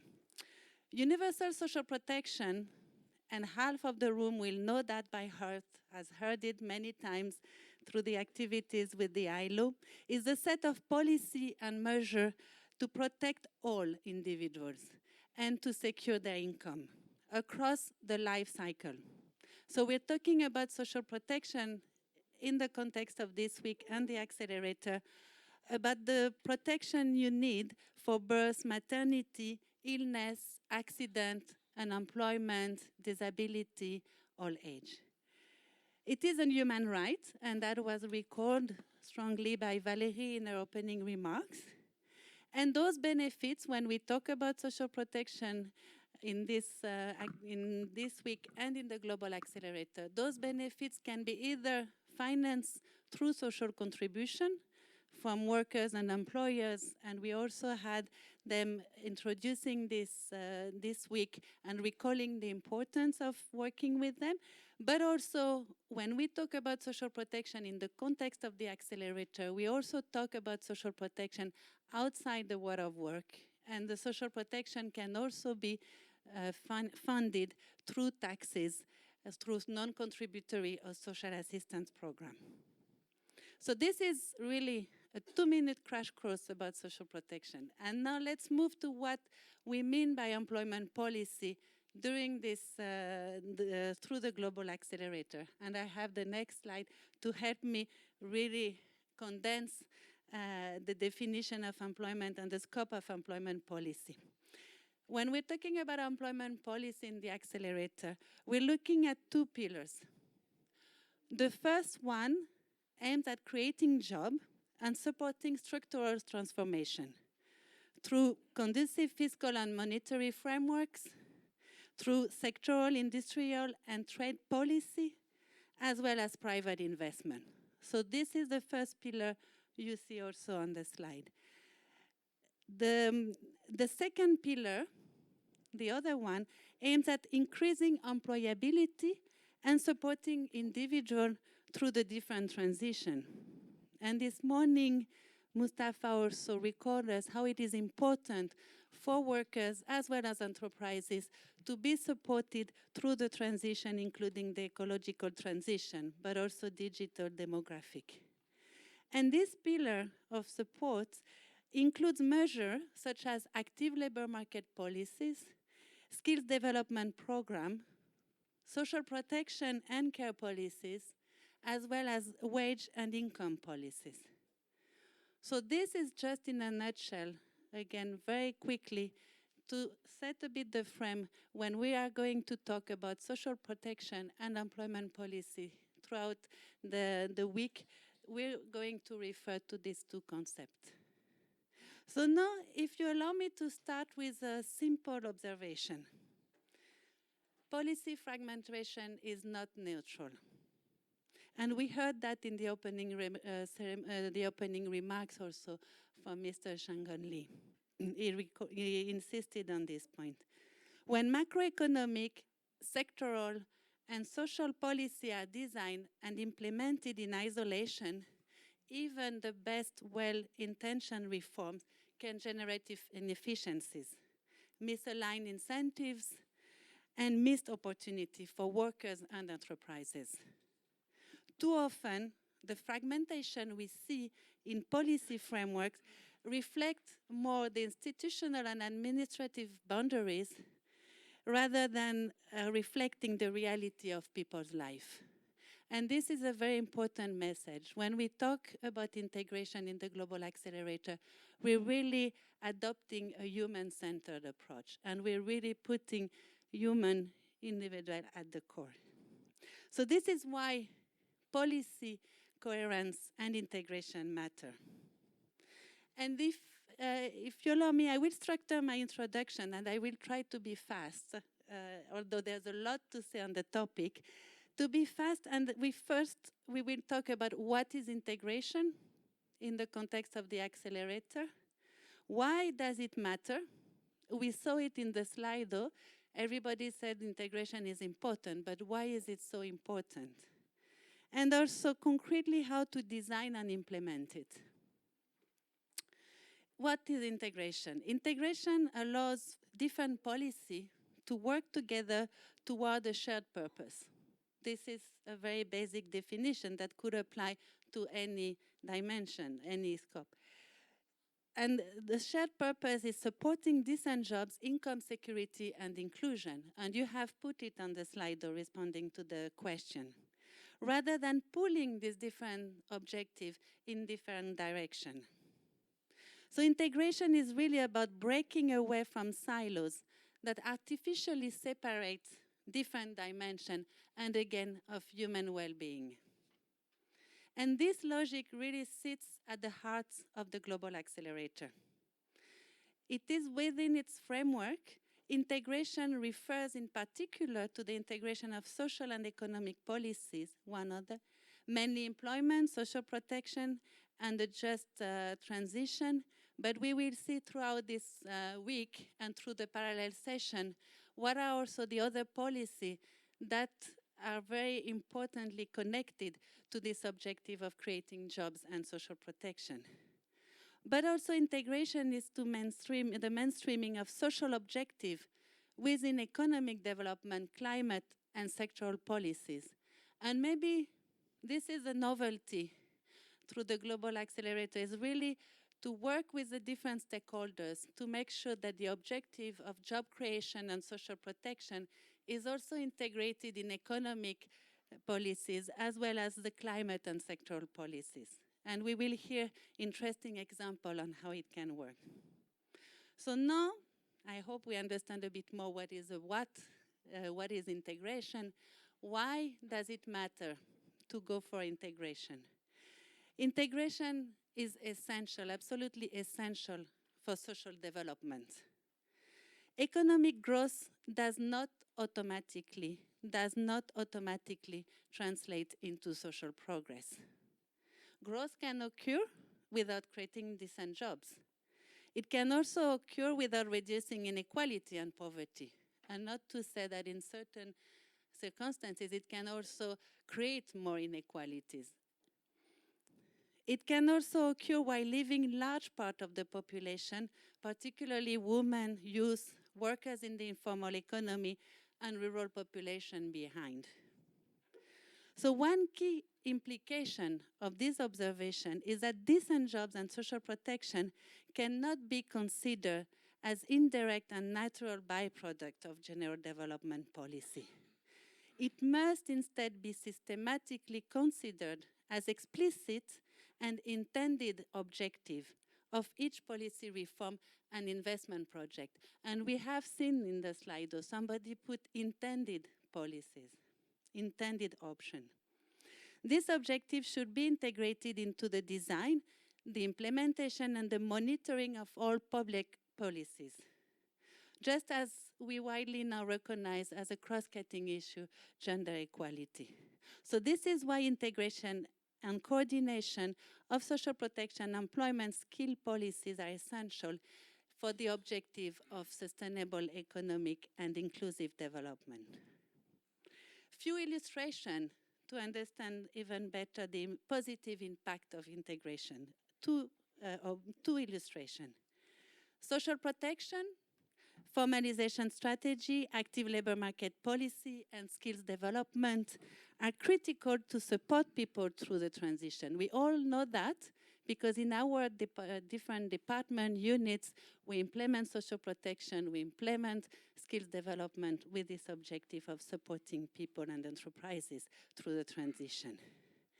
It also promotes gender equality and it ensures inclusion. This is what we are aiming at when we're promoting social protection. However, a closer coherence, a closer coordination and integration of these different policies will be, and we have evidence, it will be more effective to achieve these objectives. And the second illustration is when investing in people through social protection, including health, through as well measures to support education and skill, it improves employability, it improves productivity, and it reduces also the risk aversion to diversify the business. It stabilizes consumption, It supports the labor market transition and the formalization. And this is why social protection, employment policy, skills development can create a virtuous cycle also of economic return, economic output. And Valérie gave us this evidence that in countries we have seen this return on investment. So after looking at the why and the what and the why, let's see how this integration can occur. And working with the different Pathfinder countries, we've been trying to a bit organize our thought and try to see at which level this integration can happen and through which entry points we can move through the integration depending on the country context. And we have identified 3 main levels that we would like to propose to you for discussion during this week. The first level is to look at the macroeconomic policy options. The macroeconomic, for the economists in the room, you will know this is the fiscal and monetary policy.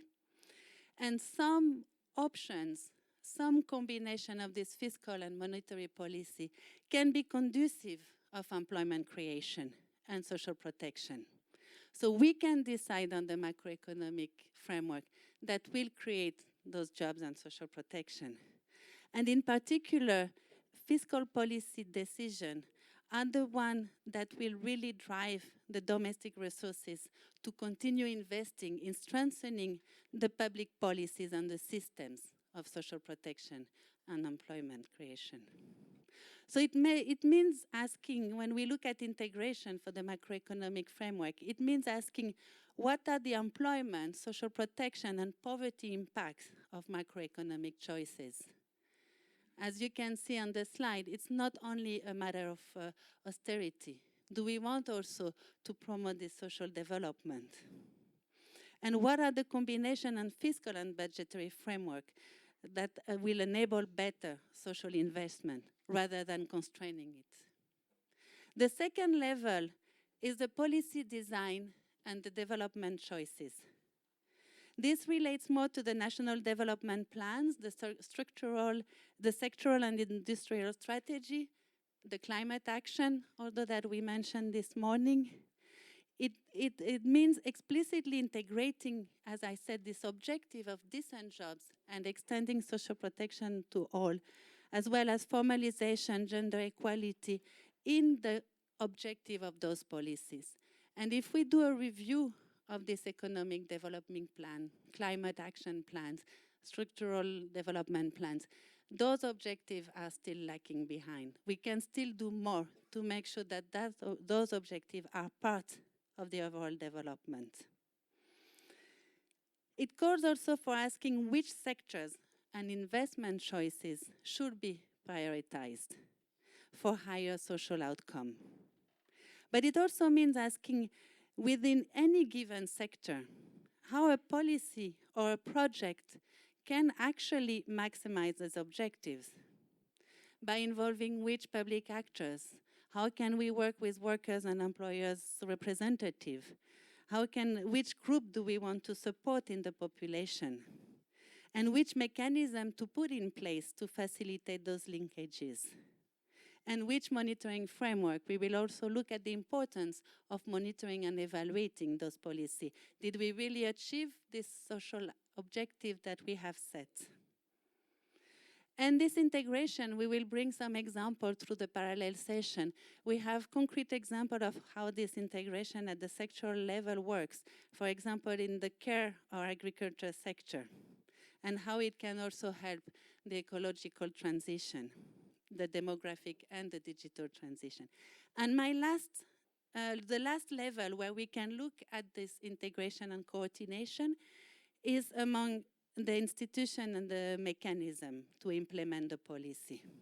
And this is where integration becomes very concrete. And maybe this is where we have more experience in integrating, is how programs are coordinated, how registries talk to each other, whether they are designed as complementary or parallel systems that don't speak to each other, and whether these institutions have been given the mandate and the necessary resources to implement this integration? This is also a key question. So examples are like strengthening interministerial coordination, simplifying and digitalizing administrative processes. It helps a lot to coordinate better the services, sharing registries and referral mechanism, and also a new important topic, answering the interoperability of the database and the information system. So it's not anymore the people moving from one institution to the other, from one front desk to the other, but it's the institution, the mechanism that support the people. So the key point here is simple. I'm sure you got it now. There's not only one specific reform package that can be applied to all countries. It's really a strategic approach that are thought in each country context. It can be different from country to country. The entry points will also be different, and it really depends on the strategy and priorities of the country. And this is what we're going to untangle during the parallel session. So just to conclude, and I probably went way over the 10 minutes, just to conclude and to recap this introduction, 3 messages. First, integration is not about adding complexity and slowing down policies implementation. It is about making policies working together for greater social outcomes, for creation of decent jobs and universal social protection. Second, integrating social protection, employment, and skill policies is central to achieving social development, gender equality, and also to support the just and demographic, ecologic, and digital transition. And to make sure, and we heard it this morning from Vera, that no one is left behind. I think this is very important. This is why we are integrating, is to make sure that those developments are inclusive of everyone. And third, integration looks very different from country to country. And as Charles and Bernd said in the opening, take advantage to be here with 29 countries and to learn from each other. We're going to share a lot of knowledge through the session, but a lot of what we're going to learn also during this week is by talking to each other. And the Global Accelerator in all of that is the framework that can help to improve this coordination and integration, because it brings together all different stakeholders. And it can also ensure that social protection and employment are really put at the core of this economic and development and this transition. So now we're going to hear concrete examples from countries, and that's why deliberately I didn't put any country example. We will hear from you how this integration has started even before the Global Accelerator. It's not the Global Accelerator that has invented the need for integration. You have a lot of experience in your country that you're bringing here to share with the other Pathfinder countries. So now I'm handing over to Sasha to continue with our distinguished speakers to come and share their experiences. Thank you very much. Thank you very much, Céline. Hello, everyone. I'm going to have our panelists join me on the stage for this panel session.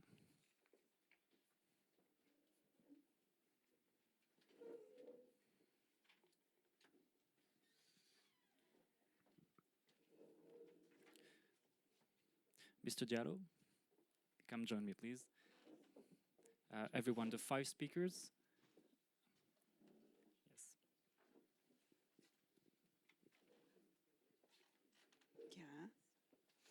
Thank you. In the meantime, let me remind you that the question box is still going on. So please keep on posting any questions, any reflections using the QR code that is on your table. And I'm going to leave a mic here for our...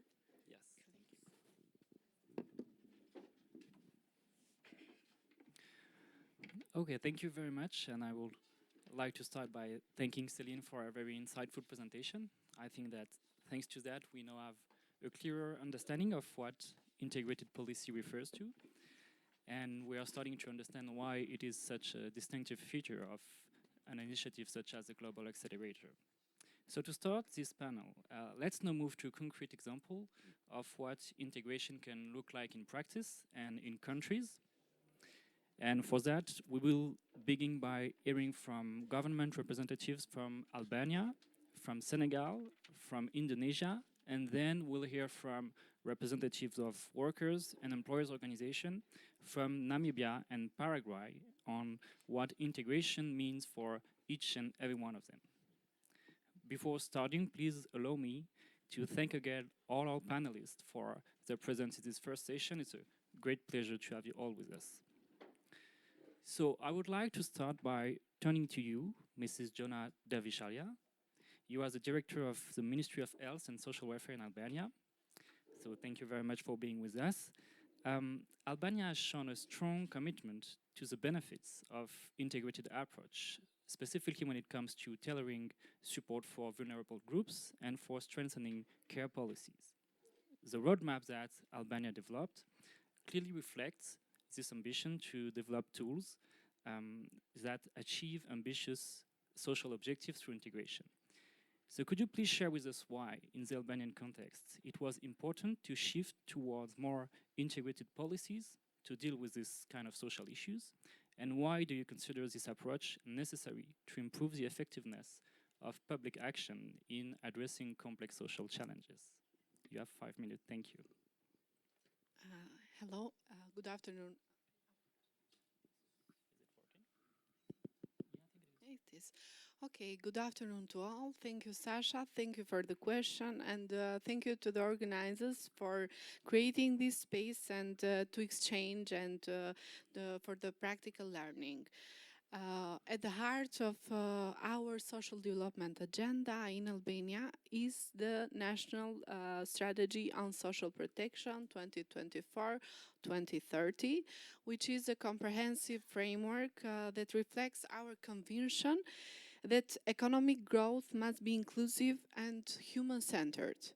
And this strategy follows a life cycle approach, and it builds upon lessons learned from previous programs, while introducing some other new mechanisms to strengthen the social safety net and also to ensure universal access to essential services, aiming to achieve universal social protection, and it focuses on expanding the coverage, improving targeting and integrating social care, disability inclusion, and also gender equality. From the perspective of the Ministry of Health and Social Welfare, integrated approaches and following a life cycle approach was not just a policy choice, but it was in fact a necessity driven by the complex realities faced by families receiving economic aid and women caregivers, children, persons with disabilities, and also an aging population.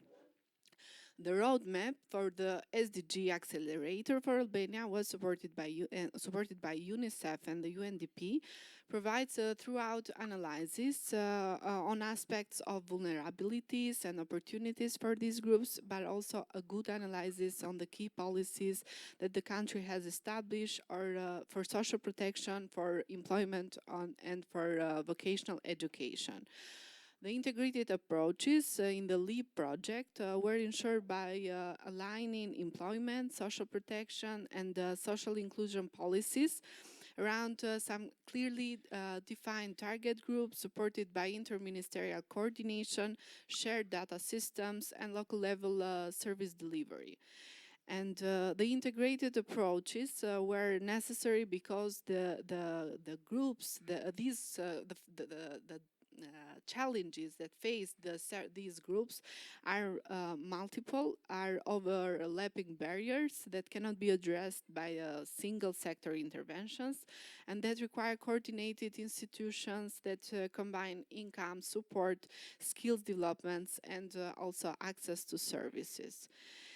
Under the UN Joint Program LEAP, we tailored the intervention from service delivery models around the lived experiences of targeted populations. The families who receive economic aid were not merely treated only as economic beneficiaries, recipients, but also as households that require coordinated social, health, care and employment support. And this approach is guided by the development of an integrated and family-centered service delivery models to combine in-home visits, psychological support, parenting services, referral to employment services, and also digital case management tools at the municipal level. The Ministry of Health and Social Welfare is now working to introduce a new approach for combining universal child benefit and child-centered integrated services, which directly actually addresses the child poverty, particularly in remote and rural areas. Hundreds of families which are living mainly in isolated communities are already benefiting from integrated services which provide directly financial support while also connecting them with the essential services such as healthcare, education, employment, vocational training. And furthermore, we are in the moment of adopting the European Child Guarantee, which is a policy framework which will be used to address children living in poverty and exclusion through an integrated approach to access to basic services such as the health, the nutrition, the child protection, the social care, education, early childhood, development care, social housing, etc. And this framework, this document, with further accelerate the model that we are building through the SDG accelerator in promoting child well-being and outcomes. A particular example is also the long-term care. Albania is experiencing rapid population aging, and yet care has been traditionally provided informally by women, often out of any formal systems. And through the LEAP, we supported the first national study on aging and long-term care, and the design of 3 complementary LTC service model and also a national aligned vocational training curricula for the care workers. And this allowed us to address the needs for older persons and persons with disabilities by creating dignified employment opportunities for women which previously were excluded from the labor market. And integrated approaches were essential because care provision directly enables activation. And the LEAP project goes beyond more financial assistance. It embodies a rights-based approach to social protection. And by providing such a range of social services that can help families break out of poverty, Albania is ensuring that these groups are not merely passive recipients of aid, but to be active participants in their own socioeconomic mobility.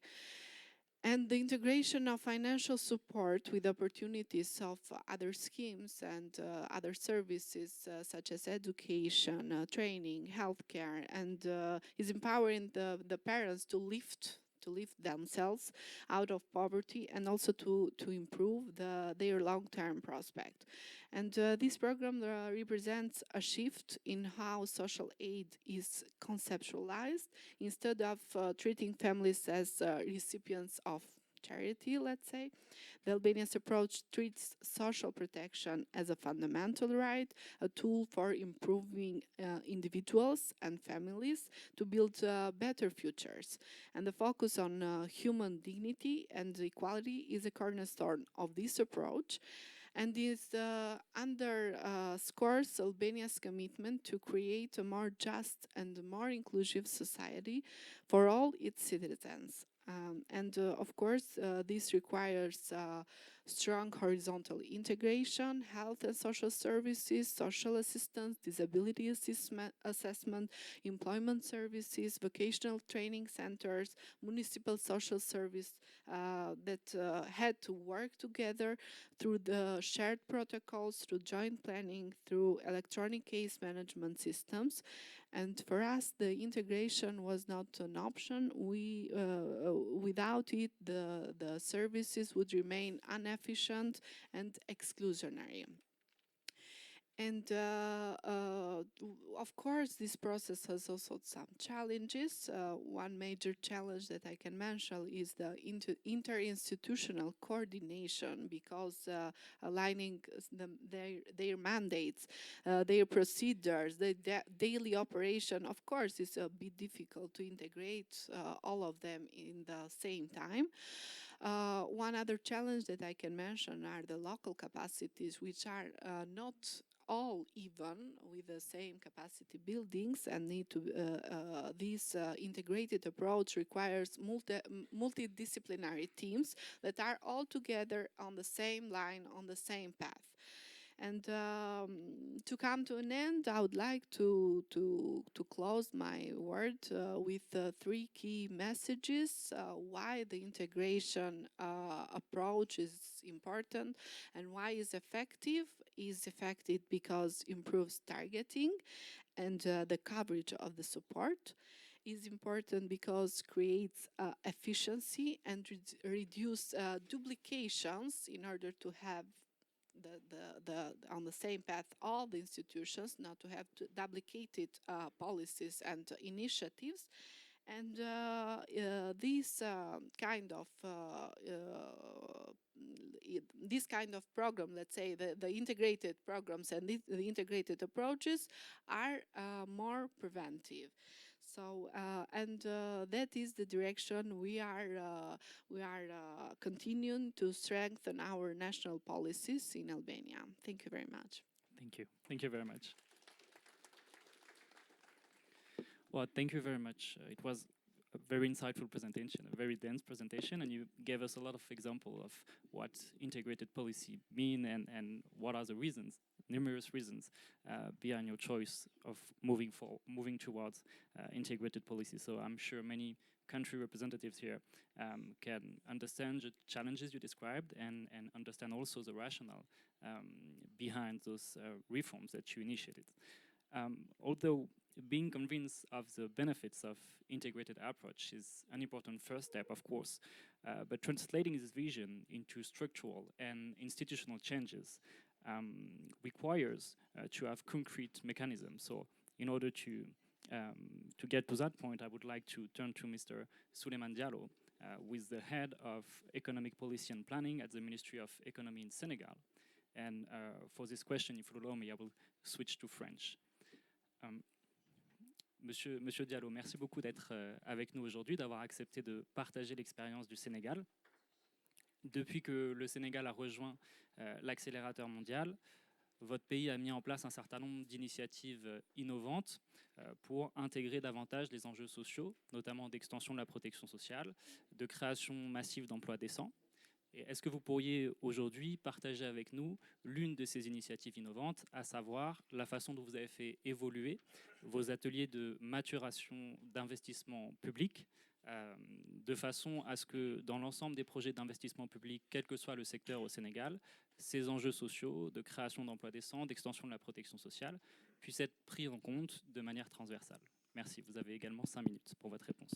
Merci beaucoup, Sacha. Merci beaucoup à tout le monde. C'est une opportunité pour le Sénégal de partager un peu l'expérience que nous sommes en train de vivre, qui en tout cas nous permet de concrétiser l'approche intégrée des politiques publiques. Comme vous l'avez dit, il y a quelques années déjà, nous avions remarqué que nos investissements publics, qui étaient un des principaux leviers de politique publique, n'étaient pas suffisamment rentables, pas bien structurés. Donc nous avons mis en place ce qu'on appelle un comité de maturation des projets d'investissement public. Avant qu'un investissement ne soit budgétisé dans la loi de finances, la première chose à faire, c'était d'abord de s'assurer que ce projet d'investissement bénéficiait de rentabilité économique et financière. Quand le Sénégal a souscrit donc à l'initiative de l'accélérateur mondial en décembre 2023, avec cette approche intégrée qui est une des principales innovations, en tout cas de l'accélérateur mondial que nous saluons, à la réflexion, nous nous sommes dit le meilleur mécanisme par lequel on peut passer pour être beaucoup plus concret, c'est de saisir l'opportunité de ce comité de maturation pour en réalité faire en sorte que les projets qui vont en réalité concrétiser les politiques sectorielles, puisque nous avons des politiques sectorielles qui sont segmentées. Dans la politique sectorielle, vous pouvez avoir, certes, il y a des politiques dans le domaine de la protection sociale, il y a des politiques en matière de protection, de promotion de l'emploi des jeunes, il y a des politiques de promotion de l'équité, de l'égalité de genre, mais quand même, il n'y a pas que ça. Il y a aussi des politiques, toutes les politiques dans le domaine productif, les politiques agricoles, les politiques industrielles, dans le domaine du numérique. Il faudrait que toutes ces politiques puissent, en tout cas, attaquer la même problématique. Étant donné que nous savons tous que la problématique de l'emploi des jeunes, c'est une problématique générale dans tous les pays africains, particulièrement au Sénégal, c'est une problématique sérieuse. La problématique de la protection sociale, elle est sérieuse. Et donc, ça fait que nous avons un défi d'emploi des jeunes, nous avons un défi en matière même de pauvreté et de protection sociale. Alors, le comité de maturation a été saisi pour que le comité intègre en amont, donc nous, c'est dans la conception déjà des politiques, qu'on intègre la problématique de l'approche des politiques intégrées. Donc en amont, nous avions des critères qui étaient définis pour pouvoir en réalité faire en sorte d'évaluer un projet et s'assurer que ce projet est rentable économiquement et socialement. Nous avons intégré là-bas les critères liés par exemple à la protection sociale. Déjà, on avait intégré depuis quelques années les problématiques de changement climatique. C'était déjà intégré, les changements climatiques, parce que c'était déjà depuis l'accord de Paris 2021 et tout, donc on y travaille. Également, on avait commencé à intégrer les problématiques liées au genre. Donc, l'ensemble de ces critères ont été revus. On a actualisé ces critères pour intégrer les problématiques de protection sociale, intégrer les problématiques, en tout cas également de promotion de l'emploi des jeunes dans tous les projets d'investissement, qu'ils soient des projets de protection sociale ou des projets productifs. C'est-à-dire qu'il faut qu'aujourd'hui, un projet d'investissement agricole, quand il vient aujourd'hui, nous devons regarder est-ce que ce projet, dans sa conception, a intégré la protection sociale des bénéficiaires. Est-ce qu'il a intégré la protection sociale de ceux qui travaillent dans le projet?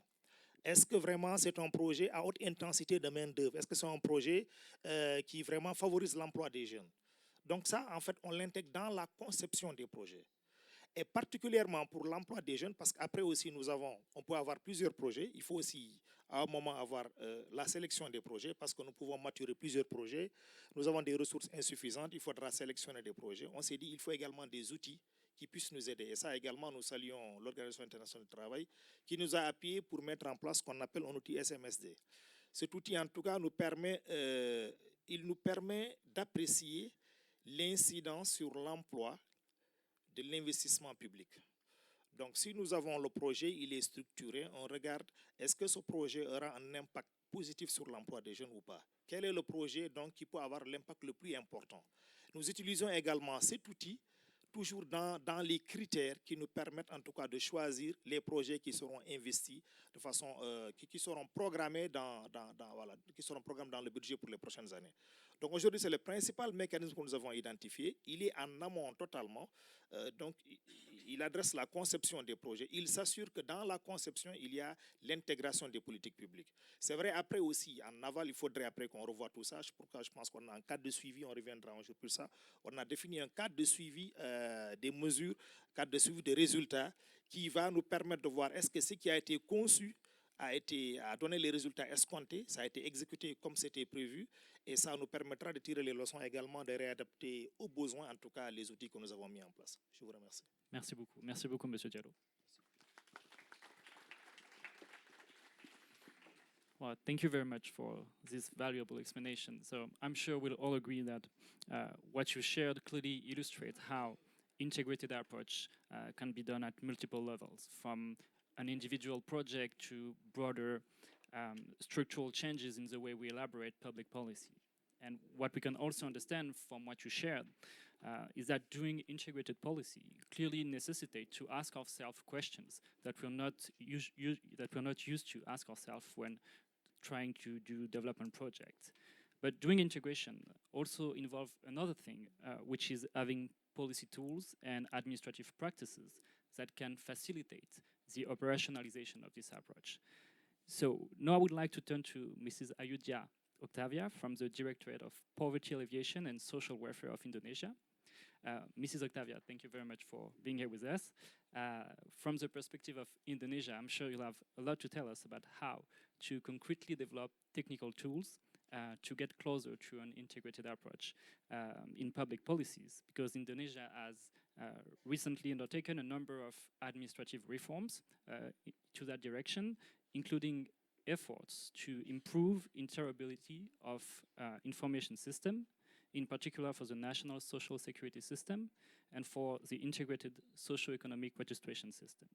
So could you tell us more about how this system works, how they can help ensure an integrated delivery of services, and maybe also how they can contribute to building the technical foundation for more integrated public policies? Thank you. Okay, thank you, Sasha. Actually, Indonesia has historically relied on three major socio-economics databases managed by a different institution. And in practice, each ministry and agencies implements its program using its own data. And Rexosec, the integrated socio-economic registration system in Ministry of National Development Planning, has been used as monitoring, verification, and validation tool for implementation of programs that rely on other databases. Because the Rexosec covers around 97% of Indonesia's population, or approximately 279 million people, and therefore extends beyond the poor and extremely poor. And the result, it has often been found that the delivery of assistance is inaccurate and ineffective. Therefore, in 2025, these three main databases were matched and integrated into National Integrated Socio-Economic Dataset, or what is usually called DTSEN. Through this matching process, individual level data is expected to be integrated across databases covering socio-economic conditions, welfare levels, and demographic characteristics. And building on DTSEN as the core data backbone, the strengthening of Indonesia's national social security system is increasingly oriented toward evidence-based, life cycle, and risk-responsive policy design. And by using this integrated socio-economic data, policymakers can better identify who is included, who is excluded, and where gap exist, such as informal workers, child, people with disabilities, and other vulnerable groups. Data integration also supports the reform of adaptive social protection by enabling the identification of individual need based on life cycle stages and level of vulnerability. For example, data can be disaggregated by age groups like children, working age population, and the elderly, as well as the specific conditions such as disabilities and chronic illness. And with more integrated disaggregated data, government interventions, whether social assistance, social insurance, and or economic empowerment and employment programs can be designed and delivered in a more targeted and responsive manner to meet people needs, reduce duplication, and help ensure the individuals can access multiple services rather than navigating fragmented systems. However, several challenges remain in ensuring optimal cross-sectional data integration. The DTSEN is also being matched with other sectoral databases, and during the matching of different sectoral databases, some individuals cannot yet be assigned a welfare category due to limited available variables. For example, some individuals are administratively recorded in population registry but are not yet captured in DTSEN. This situation may lead into inclusion or exclusion errors if not accompanied by a clear transition strategy for individuals who have not yet been classified into welfare deciles. Therefore, data integration must ensure that administrative recognition of individuals also serves as an entry point for access to inclusive and adaptive social protection. Another challenges emerge during disaster or crisis that can drastically and rapidly change individual socio-economic conditions. Recent hydrometeorological disaster in province Indonesia, for example, have led declining welfare levels and disruption to social structures. As a result, workers who were previously employed lost their job, children couldn't go to school, and some individuals became persons with disabilities due to the disaster impact. These conditions highlight the importance of an integrated data system and adaptive social protection that can quickly capture changes in individual status and link them to appropriate interventions. And such interventions should not be limited to social assistance, but also include inclusive, sustainable, and cross-sectorally integrated to economic empowerment and employment programs. Thank you. Thank you very much. Well, thank you very much, Mrs. Octavia. It was a very rich intervention, and it really offered concrete insights into how technical dimension and here data integration can have an important impact when doing social protection. And of course, you were mentioning some long-standing challenges that we can find in every country, and we know it's difficult to handle that, but what you shared with us, I'm sure it will be inspiring for some of our participants here. So thank you very much again. And before moving to our next segment, I would like to once again thank all the 3 government representatives for sharing their experience and the experience of their country. So far, we have seen why integrated policies are needed, what are the benefits that they can bring to a country, and how they can be implemented in practice. So of course, we'll have further opportunities during the next session and this afternoon, tomorrow morning, to explore these issues in more technical details. But for now, I would like to broaden the discussion by bringing in perspective from social partners.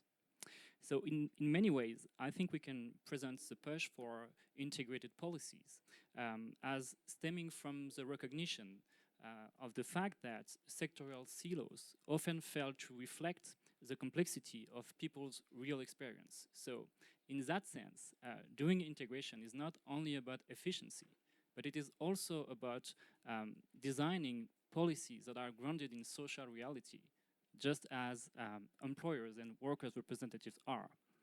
So from this understanding, no one is better suited to judge the interest and the benefits, but also the challenge of this approach than representatives of workers' organizations. So I would therefore like to invite Mr. Maungara Kaviua, representing workers' organization of the Tukna from Namibia, to share his perspective. Mr. Kaviua, thank you very much for your presence with us. From the point of view of workers, can you tell us why, in your opinion, integrated policies can help address social challenges that workers are facing? And can you also tell us how do you see the support that workers' organizations and their representative can bring in supporting implementation at the design, supporting integration policies at the design and implementation stage? Thank you very much. Yeah, thank you very much for the opportunity. And before I start my presentation, I want to just tell the House 2 words of encouragement from the 2 great world leaders. Mahatma Gandhi told us that poverty is the worst form of violence. And the decisions of Global Accelerator is to address the issue of poverty.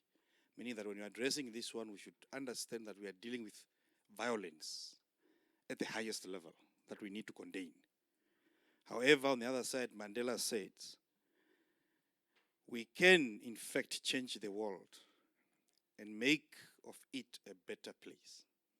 As much as you are dealing with the violence, there is a hope.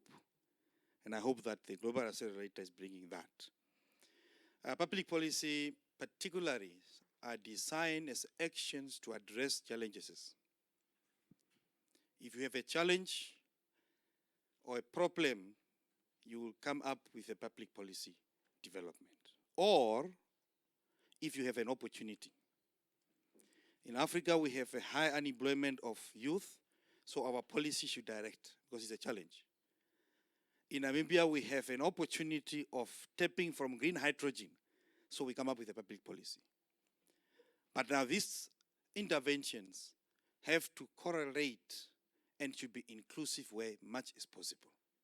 So there are only two things that the public policy do: to address the challenge or take an advantage of any opportunity that arises. Whether in the geopolitical setup that we are experiencing, what opportunities are there that we can take from it? It's very important. Now, there are theories around the policy-making circles. Some are talking about the problems, identification, generations of idea and options, selections of best practices or actions, implementation, monitoring, and evaluations. Now, workers and working class experience policy in actions and in impact when there's no coordinations and coherence within policies. The receiving end, unfortunately, become the working class and their families. And if you bring them together, it's what we call the society that we are talking about. Workers understand all these challenges better. And therefore, the best way to ensure that there is policy coherence and integrations is when you involve the workers. Workers need to be involved from the policy conceivement, when the policy is conceived, when the idea is conceived, to the development, to implementations, and to monitoring and evaluation. Inclusive. So workers don't want to be in the menu on the table. If there is a policy because the working class or social protections or whatever mentioned in the document, then the workers have taken care of it. No. They want to be part and parcel from the conceivement of the idea to the delivery of the actions and results. Now, looking at if you had to come back to Global Accelerator, it have identified three important areas. We should talk about creation of decent jobs. Of course, it doesn't mention the word decent, but it's our idea that we are not looking for jobs, we are looking for decent jobs. It talks about the issue of social protection. Not only social protection, talking about universal social protections that cover not only working class, but even their families and everyone. And then just transition. Now, if you look at the just transition itself, what are the policies that influence just transition? Is the issues of investment, trade, training, all those are different policies. But they are talking to just transition, eventually just transition, talking about creation of employment and providing social protections. You see how the circle is. And that's why, Global Accelerator is well placed to ensure that there is integrations of policies, move away from a silo kind of development of policies. Therefore, policy integrations avoid contradictions and duplications, which at the end of the day, they don't take the country forward. Two, it enhances the utilization of time and resources.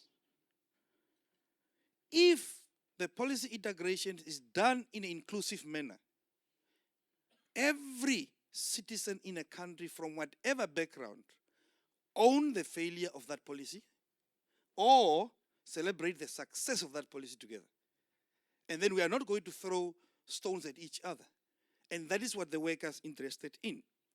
To conclude, as a person who was actively involved when the ideas of Global Accelerator came into Namibia and fostering the collaborations, I think that the RC from Senegal can attest to it, is when you realize that when we are talking about the collaboration and intersection operations within the government, it was also challenged within the UN system. There are some UN agencies who never thought in their life they can sit side to side or see eye to eye with the trade unions.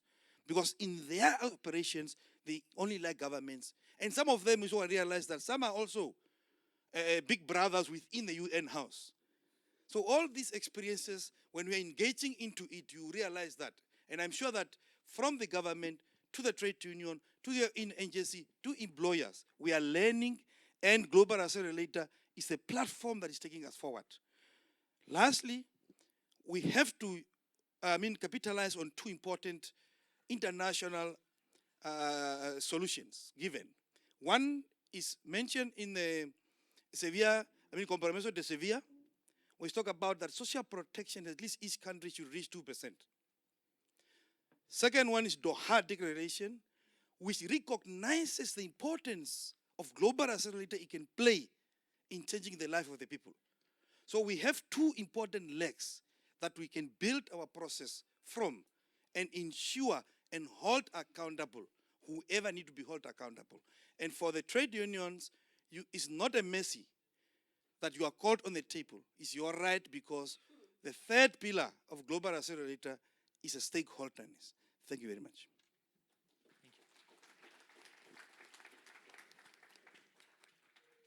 Thank you very much for this very concrete intervention and for reminding us that intervention is not only about better coordination on the institutional side, but also about involving workers and all the voices that matter. So thank you very much. It was an important point to make. And there is another aspect that could be of particular interest when talking about integrated policies, which is how it can help create virtuous circle in the broader policy ecosystem that benefits economic performances, enterprises, and employment. So to address this dimension, I would now like to give the floor to our partner from employers organization so that they can share with us how, in their opinion, creating those kind of synergies can have a general positive impact for an economy and for the companies that evolve within it. So Mrs. Camilla Canja, you are a representative from the employer organization of FEPRINCO in Paraguay. Based on what you've heard so far and on your experience within the Global Accelerator in Paraguay, would you mind telling us how you see the value of integrating social policies, and what role do you see for employers in developing integrated policies? I think you're going to answer in Spanish, right? Yeah, okay. So. Gracias. Voy a tomar la palabra en español. Bueno, desde la perspectiva de los empleadores, la integración de las políticas de empleo y de protección social es fundamental para avanzar hacia transiciones justas, que sean socialmente inclusivas y al mismo tiempo económicamente sostenibles. Como ya se adelantaba en el panel anterior, para el sector empleador, contar con trabajadores formales, capacitados y protegidos no es solo una cuestión social, sino que es una condición básica para la inversión, la innovación y el crecimiento productivo. Cuando las políticas se abordan de una manera fragmentada, por un lado el empleo, por el otro la formación, el financiamiento o la protección social, se generan ineficiencias y se desalinean los incentivos entre los distintos actores. Esto limita el impacto de las políticas públicas y dificulta que el crecimiento económico se traduzca efectivamente en empleo formal y productivo. Desde el sector empleador entendemos que la protección social no debe verse como un costo adicional, sino como parte de la infraestructura económica que sostiene el desarrollo y la competitividad. Por eso, las transiciones justas requieren un enfoque integrado y coherente de políticas que articule el desarrollo productivo con el empleo decente, la formación de capacidades y el acceso a mecanismos de protección social. Sin esta visión integral, incluso las mejores políticas sectoriales o laborales corren el riesgo de ser insuficientes o insostenibles en el tiempo. En este contexto, los empleadores y sus organizaciones representativas pueden desempeñar un rol importante, tanto en la fase de diseño como en la implementación de las políticas.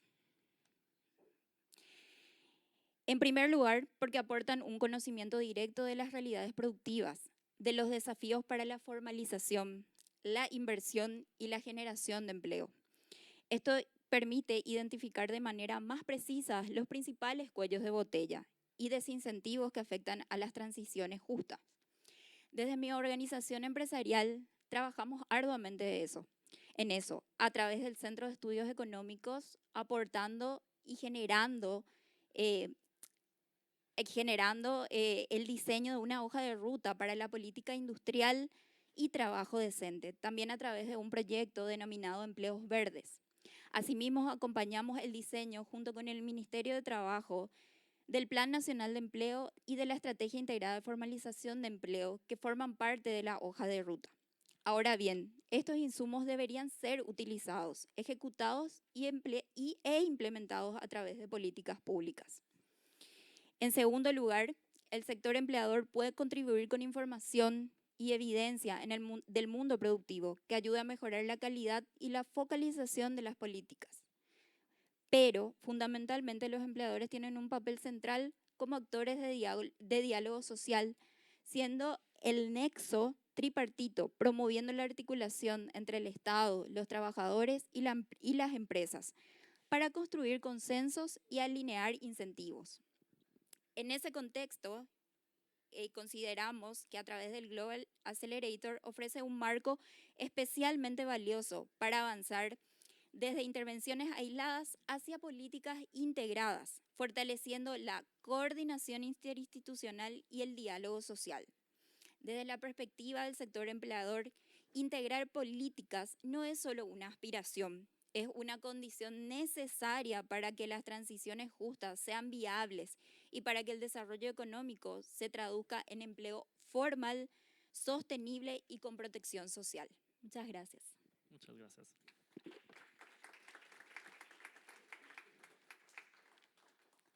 Thank you very much, Mrs. Candia. I think we all agree that the contribution from the private sector and from employers is very important in developing integrated policy, and what you shared with us is really illuminating in that sense. So I think that this discussion has shown that integration requires such a systemic change that the involvement of all stakeholders that are engaged in the development of a country is needed. So each of your contribution in that sense were essential. So I thank you again for your contribution. And they have allowed us to touch on many aspects of this very strategic and rich concept of integration. So now I would like to open the floor to discussion for a short Q&A session. Many ideas have been shared so far, and we are beginning to grasp the scope and the importance of integrated policy, specifically in the framework of the Global Accelerator. So I would like to have a broader discussion with all of you. We already have questions online on the Mentimeter, but I think we'll have time to address them on the parallel session. So we can start with direct questions or reaction from the audience. So if you have questions for our speakers, please feel free to raise your hand.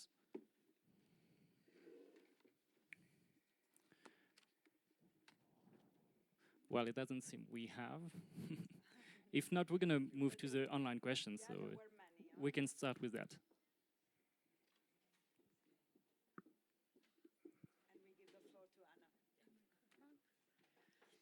Yeah, there's a question, okay.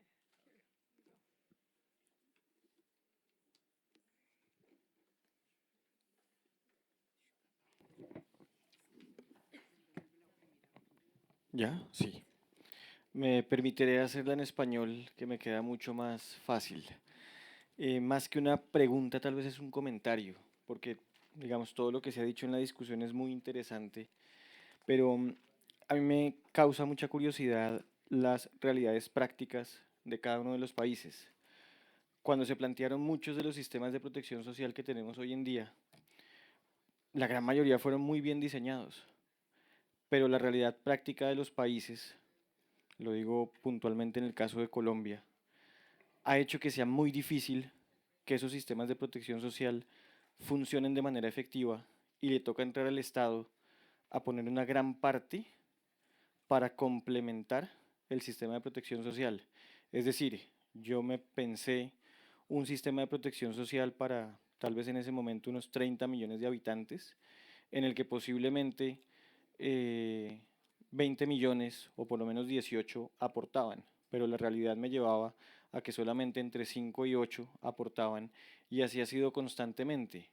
Entonces el sistema está diseñado para 30, 40 en este momento, pero solamente 10 u 11 aportan ese sistema. Entonces, ¿cómo se hace para que efectivamente ese acelerador que se está planteando logre subir, en el caso de Colombia, disminuir la informalidad y poder de alguna manera llevar a cabo un funcionamiento efectivo de esos sistemas? Porque yo creo que si no se tiene en cuenta la realidad puntual de cada uno de los países, pues esto va a seguir pasando, ¿sí? Y así como aquí hay una realidad puntual, tal vez en Senegal haya otra, tal vez en, no sé, España haya otra, etcétera, etcétera. Entonces, creo que toca coger esas ideas y llevarlas puntualmente a cada una de las realidades o ver cómo se implementa con cada una de las realidades o cómo se adaptan a las realidades, porque lo cierto es que yo no puedo pedir a la realidad que se adapte a lo que yo estoy planteando, sino que tengo que plantear la idea a la realidad que tengo enfrente. Esa era como la reflexión que yo tenía puntualmente. Gracias. Muchas gracias, señor. Sí. Muchas gracias para el comentario y voy a dar una respuesta en inglés porque es más fácil para mí. Thanks a lot for this comment, and I think this is something that we were thinking about in the preparation of this course, of course, that we have many different challenges in many different countries, and yet we have tried to identify those that are faced by many. So you will be very happy to see that we will have a parallel session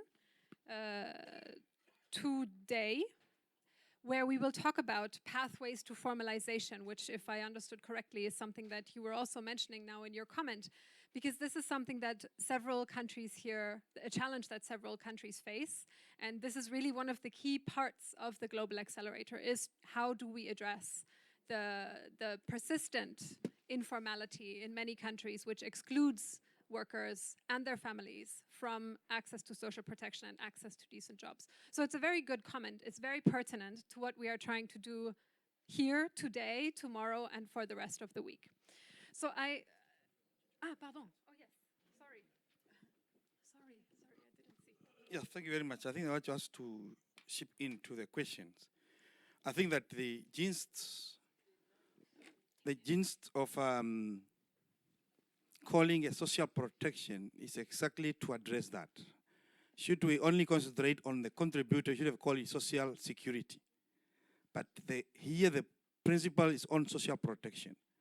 And that's why even in the fourth International Development for Finance, which took place, it was solely discussed that how do we deal with the financing of social protection? Should it be for private sectors, we talk about employment and whatsoever, or should become a public responsibility? So from a trade union, we think that the social investments which relate to social protection should be the responsibility of the state, which would be finances from the citizens' resources. And it's not being optional for the investments of private sector. So the reason why we are saying that social protections is we want not the state run away from the responsibility when we come to investing in social protection. And I'm sure that if we take that one, and we take the dividends that you can derive from investing in social protection mechanism, I'm sure that your revenue, it will also increase, and that spending will also move to other sectors.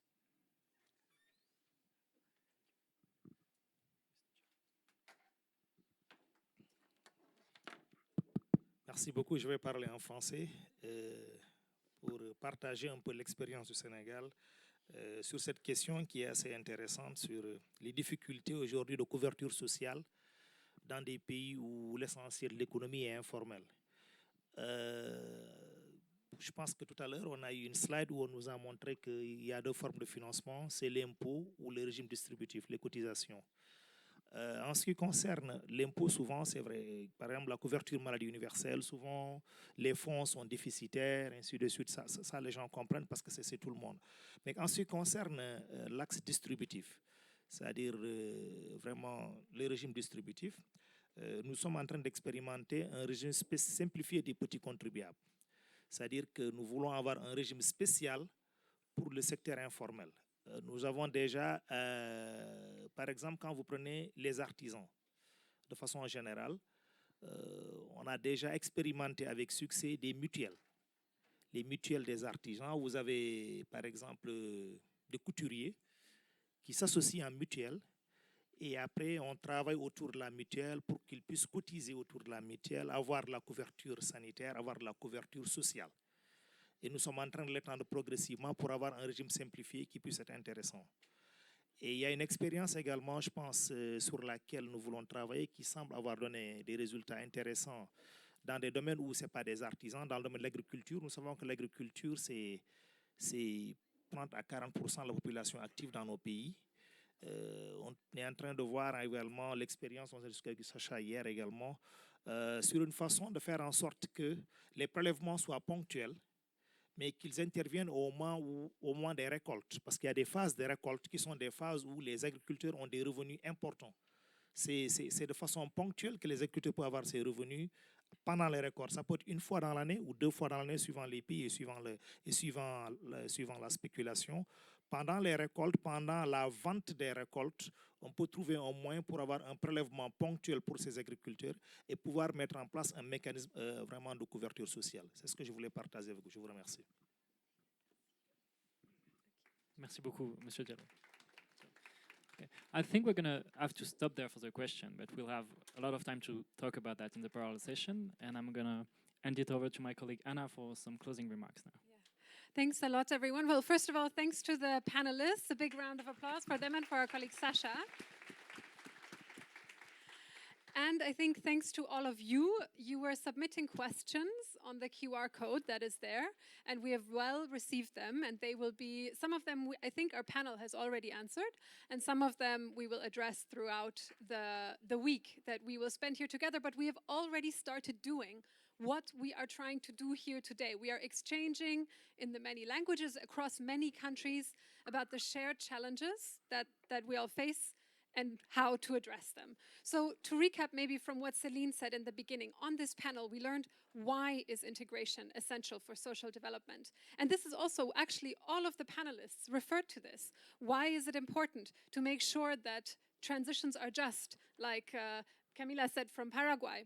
It's like Mahongora said for Namibia, to make sure that the beneficiaries, the actual workers and their families, the populations that benefit from the social policies that must benefit, actually can benefit. We heard about it from Mr. Diallo in Senegal, about making sure that all of the projects that are being implemented, all of the investments, mainstream, social development. And we, of course, heard it from Indonesia and from Albania, where systems and policies really work together to make sure that they reach the people on the ground. So we heard all about this. We heard also some questions online about equal access for women and workers in informality.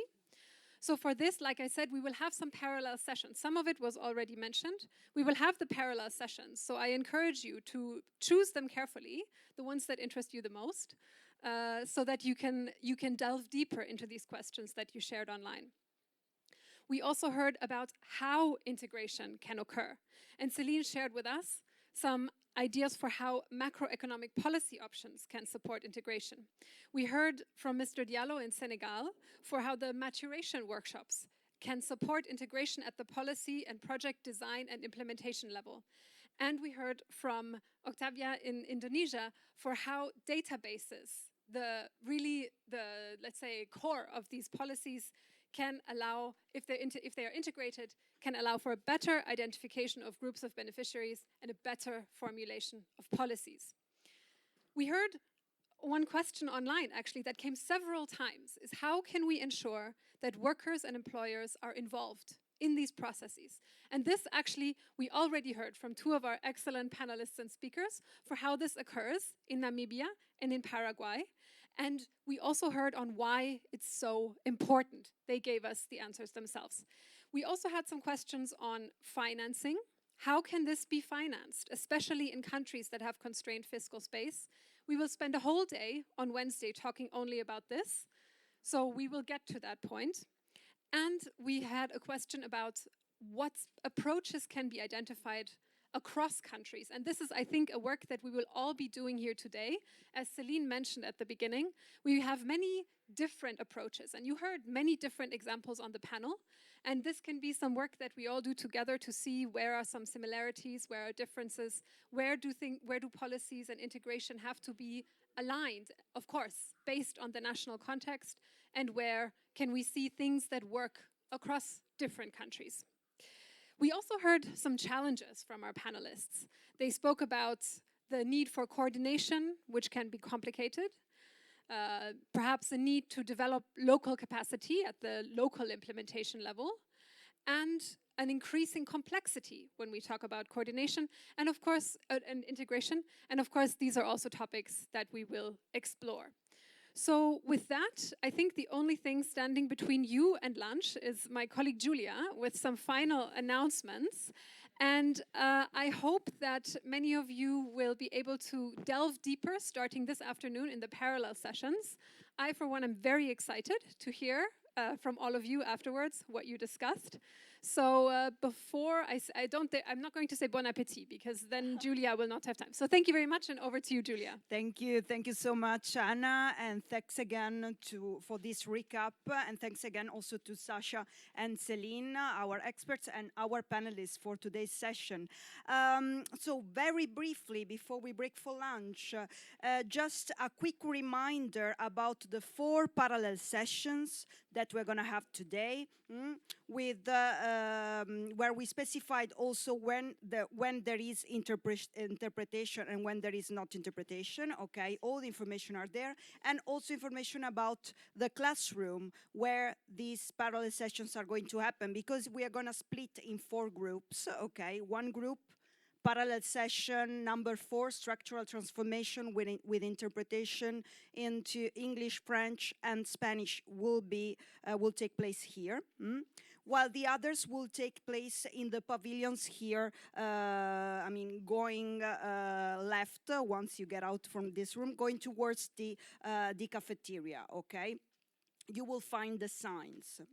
So, important, check your classroom number and also check the list of parallel sessions and names divided by country that our colleague Laura kindly prepared, okay? So we hope this is very clear to you. So before you get out, check the room, your name, your parallel session, and then we meet directly in the parallel sessions room. Okay, we will get back here at 3. 3:30, sorry. No, sorry, very sorry. No, at 3:30, we're gonna break for the coffee break. And then at 4, we come back here in the plenary all together for a recap of the 4 parallel sessions, and for a small session, a short session introducing you to the community of practice. Okay, so everything should be there. What else? Other important information for you. During lunch break, some constituency group meetings are taking place. So we have our colleague Paolo over there for the employers organization. You are gonna meet in Piemonte room 131. I guess you already have all the information, but he is gonna be your focal point. For the workers' organization, I see Ursula already there, and Naomi, you will meet her at the lunch break. They will take you to the constituency group meeting for workers' organization that will take place in Europe Pavilion meeting room, Portugal. Okay? At 1:30. Okay, so basically you go for lunch now, and then you meet for this constituency group meeting. This, of course, concerns those involved in these meetings. And then I think that's all for now. You can go for lunch, and thank you so much for your attention. And again, I see Laura is looking with a menacing. So, yeah, please check the session. Also, yeah, important information. This is for speakers, for the speakers of the parallel sessions. May I just have a sign from speakers of parallel session 1? You are not parallel session 1. Parallel session 1, speakers of parallel session 1. Welcome back. We hope you had interesting discussions in your parallel sessions. I see more people are still joining on their way back. let me take the chance perhaps also to thank our interpreters here with us for this week. Thank you so much. Also for your patience, given that we are already running a bit late. Welcome back to everyone. Great. So, while you take your seats, let me just tell you what is going to happen in this final session. So, as said, we are going to hear from you, from the rapporteur, from each parallel session. So the idea is that each rapporteur will tell the other, will present in plenary what were the key points discussed and key recommendations that came out from the discussions. I hope that each parallel session managed to identify a rapporteur.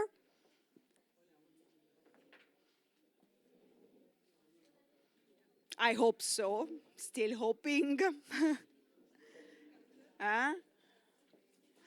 All right. Then after this reporting in plenary moment, each delegation will have the chance to take 5 minutes and jot down their key takeaways from all the sessions that we had today about Pillar 1. You see that hanging on the wall, we have these country posters, one per each country plus one for stakeholders and donors. And so the idea is that after this reflection moment, someone from your delegation go and hang on these posters the key takeaways. Again, for Pillar 1. But before we get into that, we should start with our parallel sessions. So, do we have here the group of parallel session number 1? Linking active labor market policies, skills, and social protection. Still coming. Welcome back. Welcome back. So, you're going to be the rapporteur. That's great. Would you? Yeah, please. So you have 5 minutes to wrap up what was said during the session. Can I have your name again? Sorry. Oh, sorry, I can't see. So Apollinaire Bizimana from Rwanda is going to tell us about parallel session number 1. All right, so let's start with parallel session 1. And here is the wrap-up by our colleague Apollinaire. Welcome. Yes. So thank you very much. I think good evening, colleagues. Yes, good evening, colleagues. On behalf of Group 1, who took time to deep dive into the first topic, linking active labor market policies, skills, and social protection, we discussed and came up with 3 main messages we wanted to share with you. As you see, our group's composed of 3 main things: skills, social protection, and active labor market policies. Those are the key aspects we cannot miss on the labor market. So through our respective discussions, we managed to come up with 3 main messages maybe we can take home. We realized that flexible recognition-based skills pathways are essential. So the discussion we had, we used different case studies. So through those case studies, we realized that if there is a mechanism in our respective countries to recognize essentials of skills pathway, such as recognition of prior learning, one of the skills recognition approaches, flexible learning systems, Here we talked about alternative learning pathways. This is mainly for those who did not have chance of completing their normal education systems. So those are one of the key things we consider when it comes to labor market. And the recommendation is to note that we always have skills mismatch on the labor market. But if existing competencies are not recognized, it is a component of people that seems to be left behind. Second thing, or second message is that employment and social protection must be integrated. So this is the second message from our respective discussions. So here we want to mean that active labor market programs, social protection systems should be adequately communicating in order to see the impact of these programs. That means social protection alone reduce poverty, but not exclusion. You can have social protection, many beneficiaries, but if we do not integrate it into employment and social protection, those two components, there is a probability of having a component of people left behind. The third message is that if we have strong systems, strong regulations, and partnerships, these three things enable transitions. It means strong systems, strong regulations, and partnership among stakeholders.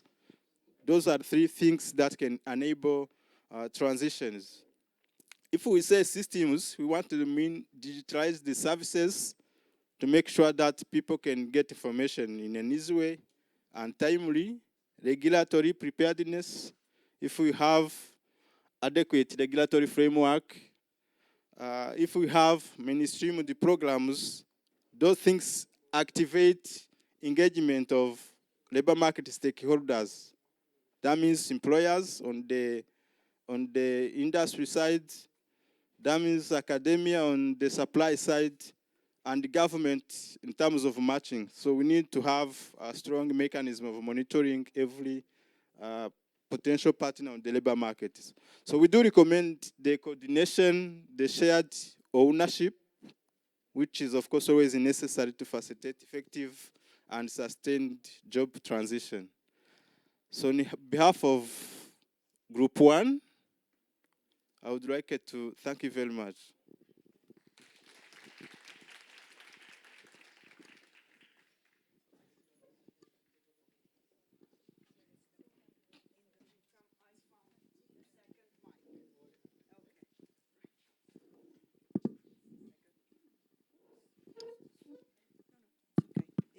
Thank you so much. Thanks again, and sorry, but we had lost one mic. So many thanks, Apollinaire. This was very comprehensive and interesting. Let's now move to parallel session number 2. Okay, so pathways to formalization through jobs and social protection linkages. And for that one, I know we have a reporter from Uzbekistan, Nilufar. Where are they? Okay. Yes, there she is. All right, great. Where would you like to make your presentation? Standing, podium, we have several options.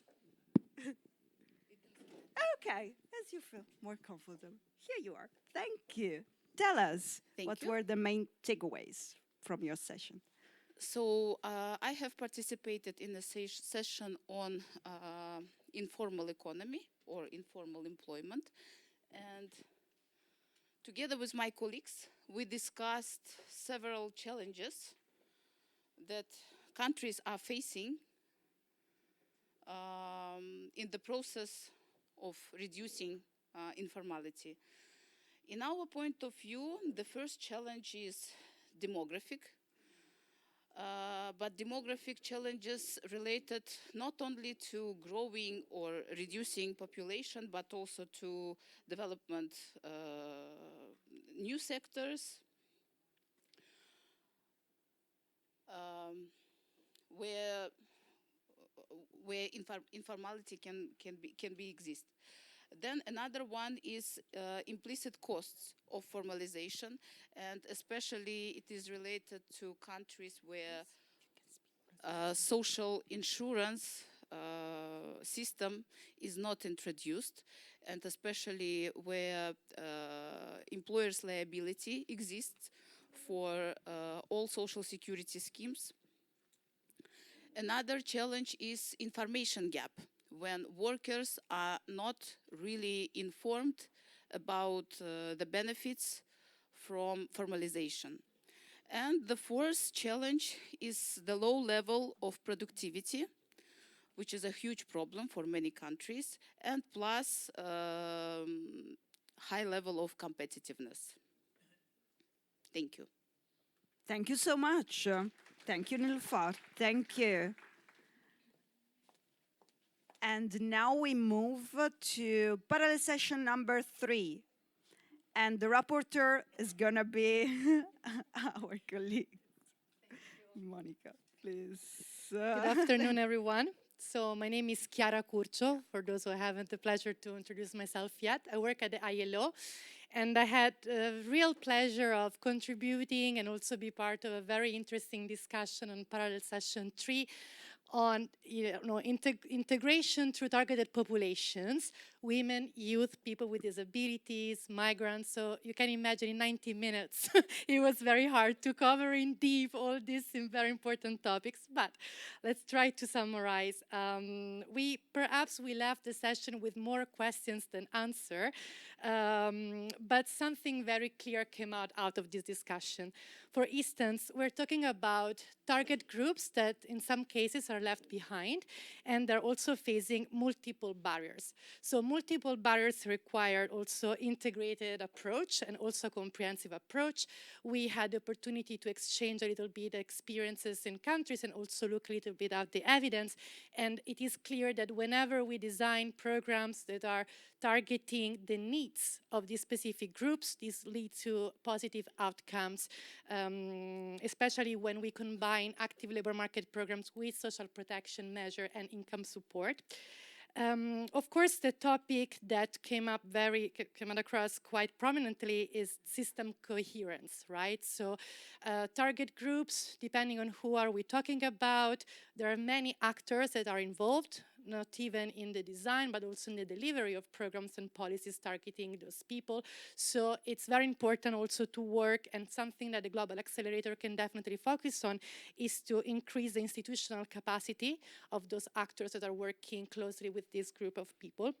And of course, because we have multiple objectives, but sometimes also limited budget, coordination, it's very important, but it's also sometimes driven by political will. So it's also very important to keep open dialogue, including social partners, in these discussions and conversations.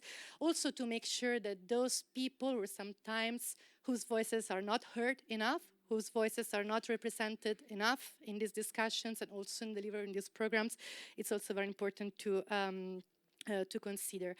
Another final point is that sometimes, especially because of all the points that I've just mentioned, we need to think outside the box. So it's also very important to try also to build on the community of practice that would come out of this training to start thinking of innovative approaches that can really support those target groups in order to create jobs and also to protect them in the best way.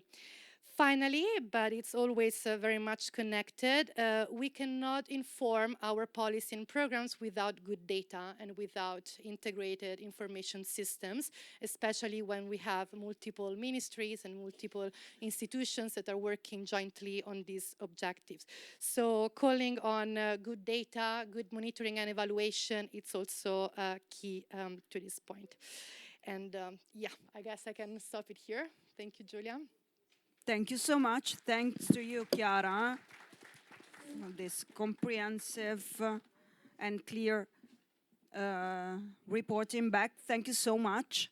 And then let's move to the last but not least parallel session on structural transformations with Monsieur Diallo, who is going to present us the key findings of this session. And please, here, voilà le micro. En français, oui, in French. So please pick up your interpretation devices. Okay. Merci beaucoup. Nous avons eu droit à une session parallèle qui est intitulée Approche intégrée pour les transitions et les secteurs clés. Transformation structurelle. On a eu 3 présentations. D'abord, c'était animé par M. Luca, qui nous a parlé un peu globalement de la productivité, pour expliquer que la productivité du travail est un facteur catalyseur de la formalisation et de l'amélioration de la rémunération des salariés ainsi que de la protection sociale. Ensuite, ce qu'il montre également comme leçon globale à travers des graphiques très évocateurs, c'est que dans le monde, ce processus s'accompagne par une transformation structurelle. C'est-à-dire que l'emploi dans le secteur agricole baisse dans le temps jusqu'à atteindre 5% du total des emplois.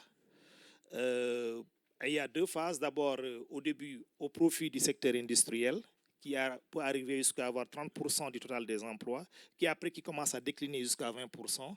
Et ensuite, en général, l'essentiel de l'emploi se retrouve dans le secteur des services, où on a entre 75% et 80%. Donc ça, c'est une leçon qu'on a retenue. Ensuite, Lucas nous a fait l'honneur de nous laisser 2 présentateurs, Valérie et Valéria. Donc, Valérie nous a expliqué également que, à côté de cela, c'est que la protection sociale elle-même renforce la résilience et renforce la productivité du travail. C'est-à-dire que autant la productivité renforce la formalisation et favorise la sécurité sociale, la protection sociale, mais également l'investissement dans la protection sociale renforce la résilience et renforce vraiment la productivité du travail. Ensuite, Valéria a expliqué un peu, a fait une présentation sur les risques qu'il y a dans la déféminisation du secteur manufacturier à force que ce secteur prenne du poids et que l'économie, en tout cas, renforce sa productivité. Il y a un risque que plus la productivité de travail dans l'économie augmente, qu'en réalité, que les femmes perdent en emploi parce que souvent, elles n'ont pas un niveau de qualification assez élevé, donc il faut adresser ce point. Ensuite, on a eu une étude de cas qu'on a eu à présenter ici sur le Simandou 2040, qui est un projet ambitieux de la République de Guinée, où on nous a expliqué en réalité, on a présenté d'abord le projet qui fait 200 milliards de dollars d'investissement, et on a identifié les secteurs clés de croissance du secteur, on a identifié les risques liés à ce secteur, et on a proposé des mesures de mitigation de chaque risque. Sur les secteurs clés, on a cité là et là, d'abord le secteur des mines, ensuite les transports et infrastructures, notamment les ports et aéroports, ensuite l'agriculture, l'agroalimentaire, l'éducation et la culture, la santé et le bien-être, comme principaux secteurs clés qui vont vraiment bénéficier du coup vraiment de l'exploitation de ce secteur. Et naturellement, parmi les risques que nous avons évoqués, on a évoqué un des risques qui est un risque environnemental déjà, parce que c'est un secteur minier. Ensuite, il y a les risques liés à la santé, à la sécurité du travail. Il y a un risque également lié à l'inadéquation au niveau du marché du travail, l'inadéquation entre l'offre et la demande de travail, parce que vraiment, ce que ça requiert comme qualification, le pays dispose déjà de suffisamment de qualifications dans le domaine. Il y a également un problème sur l'inadéquation de la politique de protection sociale actuellement en cours par rapport au projet. Donc, parmi les mesures de mitigation, également un autre risque qu'il y a, c'est sur la disponibilité suffisante, en tout cas de l'électricité à haute tension particulièrement. Donc, les mesures de mitigation, il faut de bonnes études d'impact environnemental avec des plans environnementaux de sauvegarde. Ensuite, renforcer vraiment la sécurité du travail, renforcer la formation professionnelle et technique en accélérant la formation. Réformer également la politique sociale de protection sociale, notamment la caisse de sécurité sociale, et en tout cas réinjecter une partie en tout cas des revenus qui sont escomptés de ce gigantesque projet dans la production d'électricité suffisante. C'est ce que nous avons eu à présenter ici. Je vous remercie. Merci. Yeah. Thank you so much also for this. Ah oui, oui, non, ça c'était un point très important. Il faut retourner là-bas. From here. Let's forget. Please add Oui, le dialogue social, vraiment, c'est un des piliers fondamentaux pour pouvoir vraiment mitiguer tout ce problème. Mais là-bas, c'est fort. Merci. Mea culpa. Comme on dit traduire, c'est trahir. Je trahis un peu. Je suis désolé. Mea culpa. Vraiment, le dialogue social est un des piliers fondamentaux de mitigation qui a été proposé pour, en tout cas, permettre, en tout cas, de renforcer, garantir le succès de ce projet pour le bien-être des populations de la Guinée-Simanou 2040. Merci. Merci de nouveau. An even bigger applause for you. Thank you. Thank you so much. Yeah, it's fine. Thank you. Thank you so much. So, thanks to Monsieur Diallo and also to all the other rapporteurs for all your input and also for all the work that you did in the parallel sessions. I hope that you will have the chance to talk about this, exchange about this also over in the course of this week. Certainly we will do that in the classroom, but even outside, if you wish, you can continue these conversations. So now it's time to try and think about how this input, how all this input during the parallel session, and also how the input that you received in Pillar 1 on integrated approaches and the experiences of the 5 countries that were here with us, how that could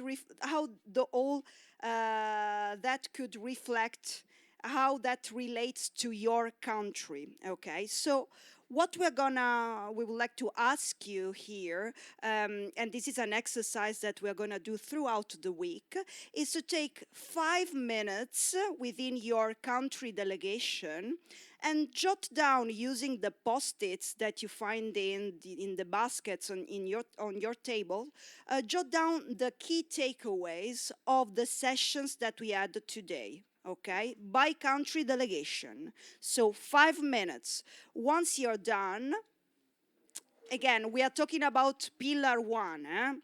So once you're done, one of your delegation should go around, look for the country poster of their country and stick the post-its there, okay? If you see these brown posters that are hanging on the walls here are dedicated each one to one country. And we also have a poster for stakeholders and donors, okay?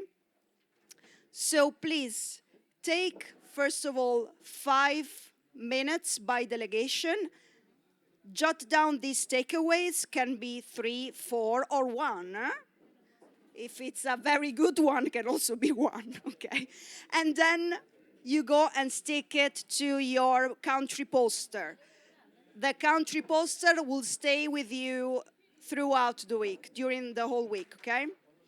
For donors and other stakeholders, okay, those who are not delegates from the country, you can meet somewhere or just work individually, and then you go and stick your post-it on your poster, okay? I can't see where it is. So here we have Senegal, Tunisia, stakeholders and donors is over there. And sorry, but I don't have a good sight. Uzbekistan and Vietnam, Philippines and Rwanda are there. So 5 minutes. The post-its are in the basket in your table. Great. And here, Albania, Cambodia, Bhutan, Cabo Verde. And there we have Indonesia, Malawi, Namibia, and my goodness, and Colombia. Okay. Yeah, you're welcome. And yeah, so we are focusing on Pillar 1, okay? So integrated policies. You can refer to any country experience that you've heard or any specific concept that could be particularly relevant for your country context. So we're talking about integrated approaches, horizontal integration between policy areas, and institutional coordination. So let's focus on that. All right. I would invite you to start putting your takeaways, to stick them on the poster. You can, of course, revise them throughout the week. So it's not set on stone what you are putting today. You can go back, revise it. Again, the posters will stay with you the whole week. All right. Okay. Good. Good, good. I see people moving and sticking their post-its. That's great. And so we're not going to ask you to present these takeaways. On ne va pas vous demander de présenter ça en plénière. C'est bon, c'est juste pour vous. Vous les affichez et vous pouvez y revenir pendant toute la semaine parce qu'on va continuer ça pendant tous les jours, toute la semaine. Okay. All right. Let me say that also in Spanish. All right. So we need now to move forward to the last bit of this very intense day.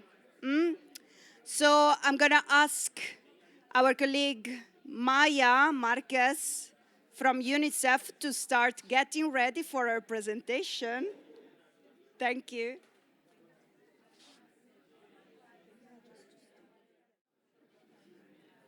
All right. So I'm going to give you 1 more minute. Please wrap up your takeaways and go stick them on your poster. Again, a lot of that's great. You can continue after you can continue. No, that's good. That's good to know. All right. Because we still have one last bit to cover together. And then the last bit on the community of practice, and also then I'm gonna give you some very important information, okay, about side events and about the cocktail tonight and about tomorrow's logistics. Okay, I think we are more or less done. I see some colors on our brown paper, so it means we are good. All right. So we move forward, right? That you can come back to your takeaways tomorrow as well, as we are going to continue our discussion on Pillar 1. So let's now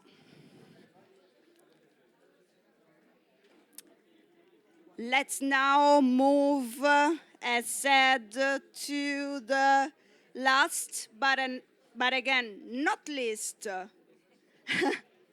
bit of our session together, of our first day together. And I'm gonna hand over the mic to Maya Marquez from UNICEF, who's gonna introduce you to the community of practice. Please, hello. We know you're tired, but thank you so much. So let's hand over to Maya. Let's say hi to Maya and welcome. And please tell us about the community of practices and how it can help the GA mission. Thank you so much, Julia. And hi, colleagues. I know it's the last bit of the first day, and it's so wonderful to see so many of you together. Thank you so much to the organizers for this. I'll keep it brief. It'll be just 10 minutes to gauge your interest in the areas for the community of practice. So can we move to the next slide, please? Or how do I move?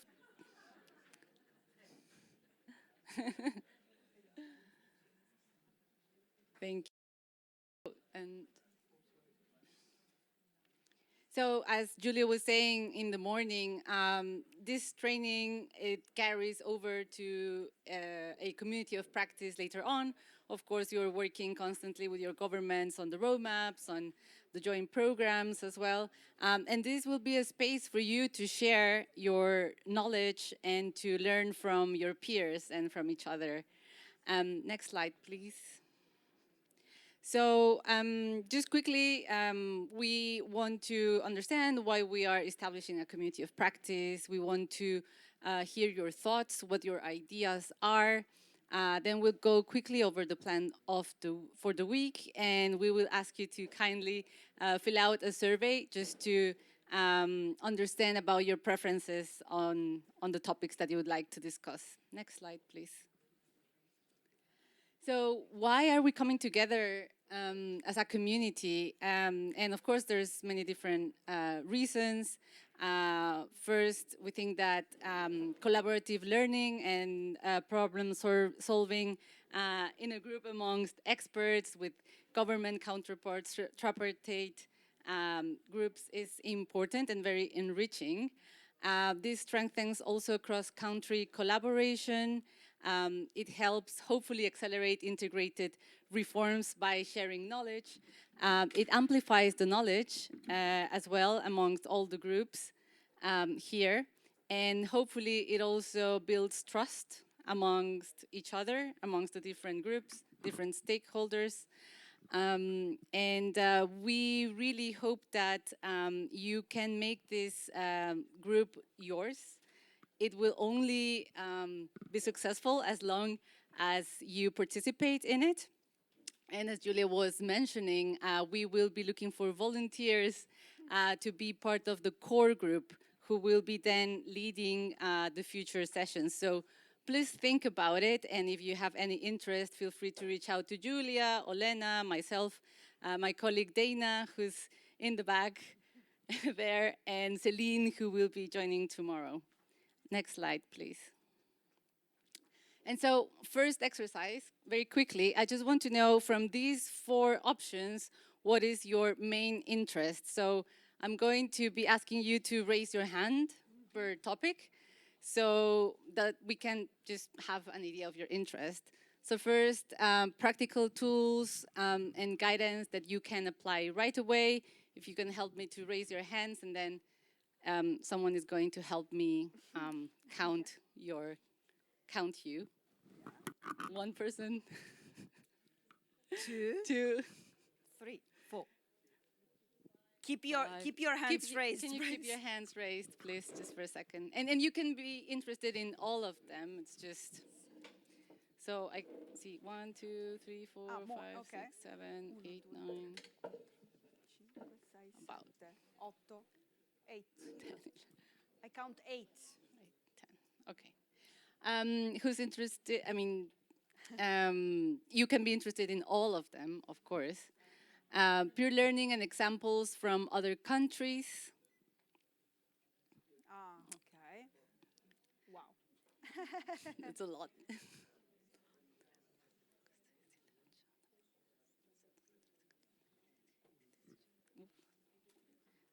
Around 22, 23.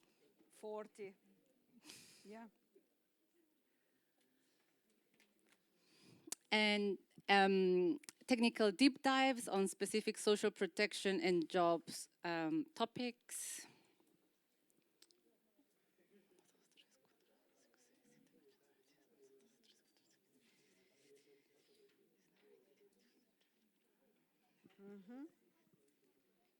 Yeah, around over 35. Oh yeah. Great. And then a network of colleagues that you can collaborate with long-term.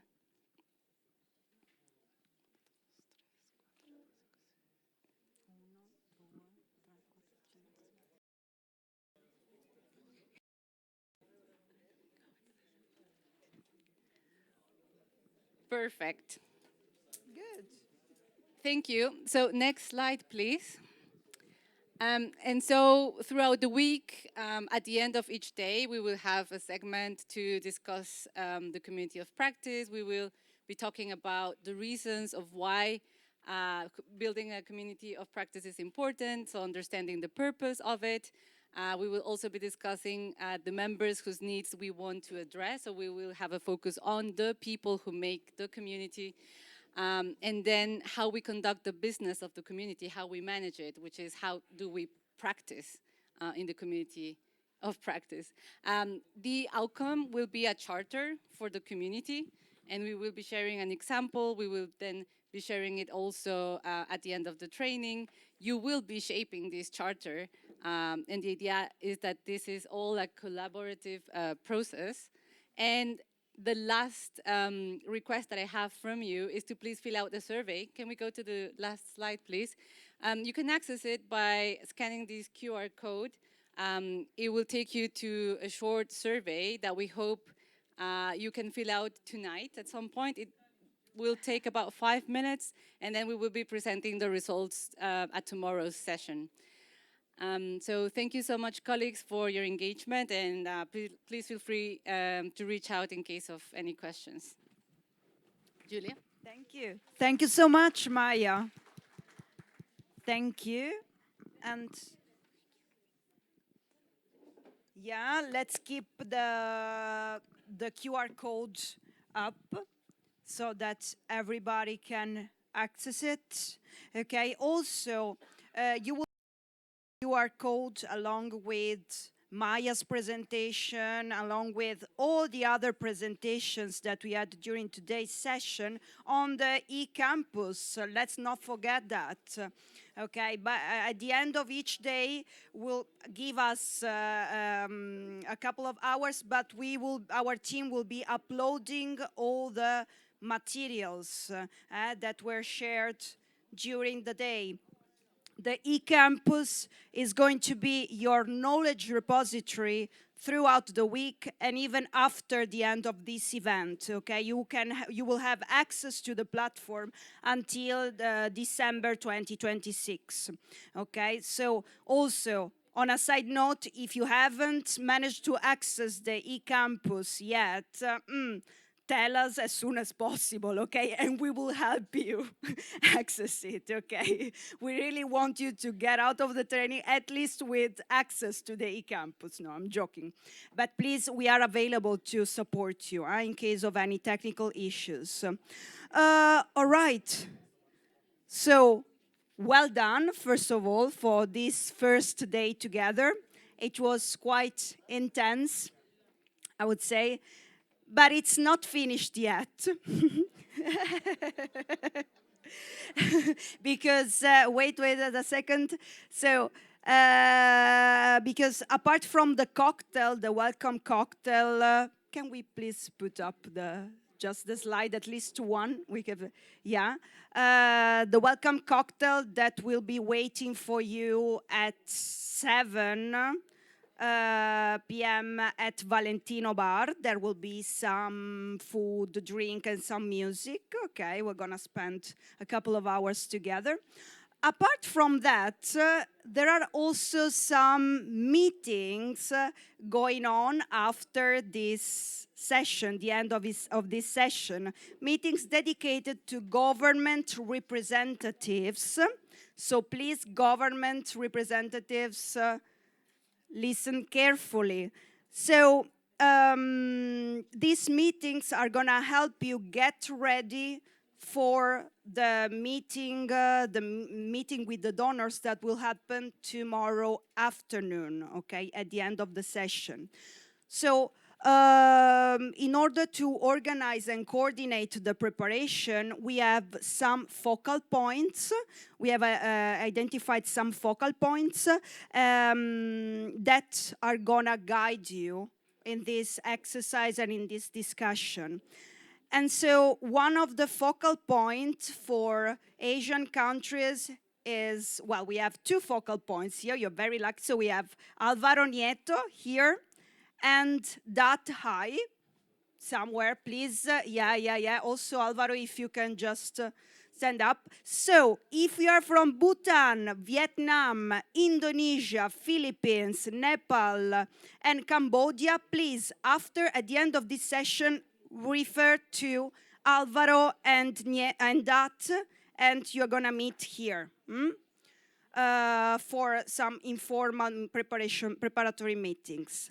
Then, if you are from Latin America, so Paraguay and Colombia, government representatives are gonna meet Andre Bongestad, who is there. Andre, just raise your hand, please. Hello, Andre. Just raise your hand. So you are the focal points for our government representatives from Paraguay and Colombia. Thank you so much. So at the end of the session, please get in touch with him. Then from African countries, Draman is gonna be your focal point. Where is Draman? Please send, okay. So here, there is your focal point. And then from the EU countries and Central Asia, Uzbekistan and Albania, we have Guido Heinz. There he is, okay? All right, so I would say that this is all for today, and no, there's still one important information. So we have been repeating this throughout the day, but let me reiterate the message once more. So tomorrow, the plenary sessions, from tomorrow on, plenary sessions will happen in Piemonte building, okay? At the first floor, which is a much larger room, okay? So tomorrow morning, we are gonna meet very briefly in Piemonte upstairs, first floor, okay, in plenary. It's gonna be very quick, 5-10 minutes max. And after that, you are gonna split in other 4 parallel sessions, okay? 2 of them will stay in Piemonte building. So hopefully everything, all the movement will be quick and easy. And 2 more will be right in the building right in front of Piemonte, okay? So first of all, we meet there and then we split. All right, tomorrow we're gonna talk again about Pillar 1, focusing on key sectors, and the parallel sessions of tomorrow are gonna focusing on 4 key sectors, and then we're gonna move to Pillar 2, on multi-stakeholder collaboration. So the session is finished officially, okay?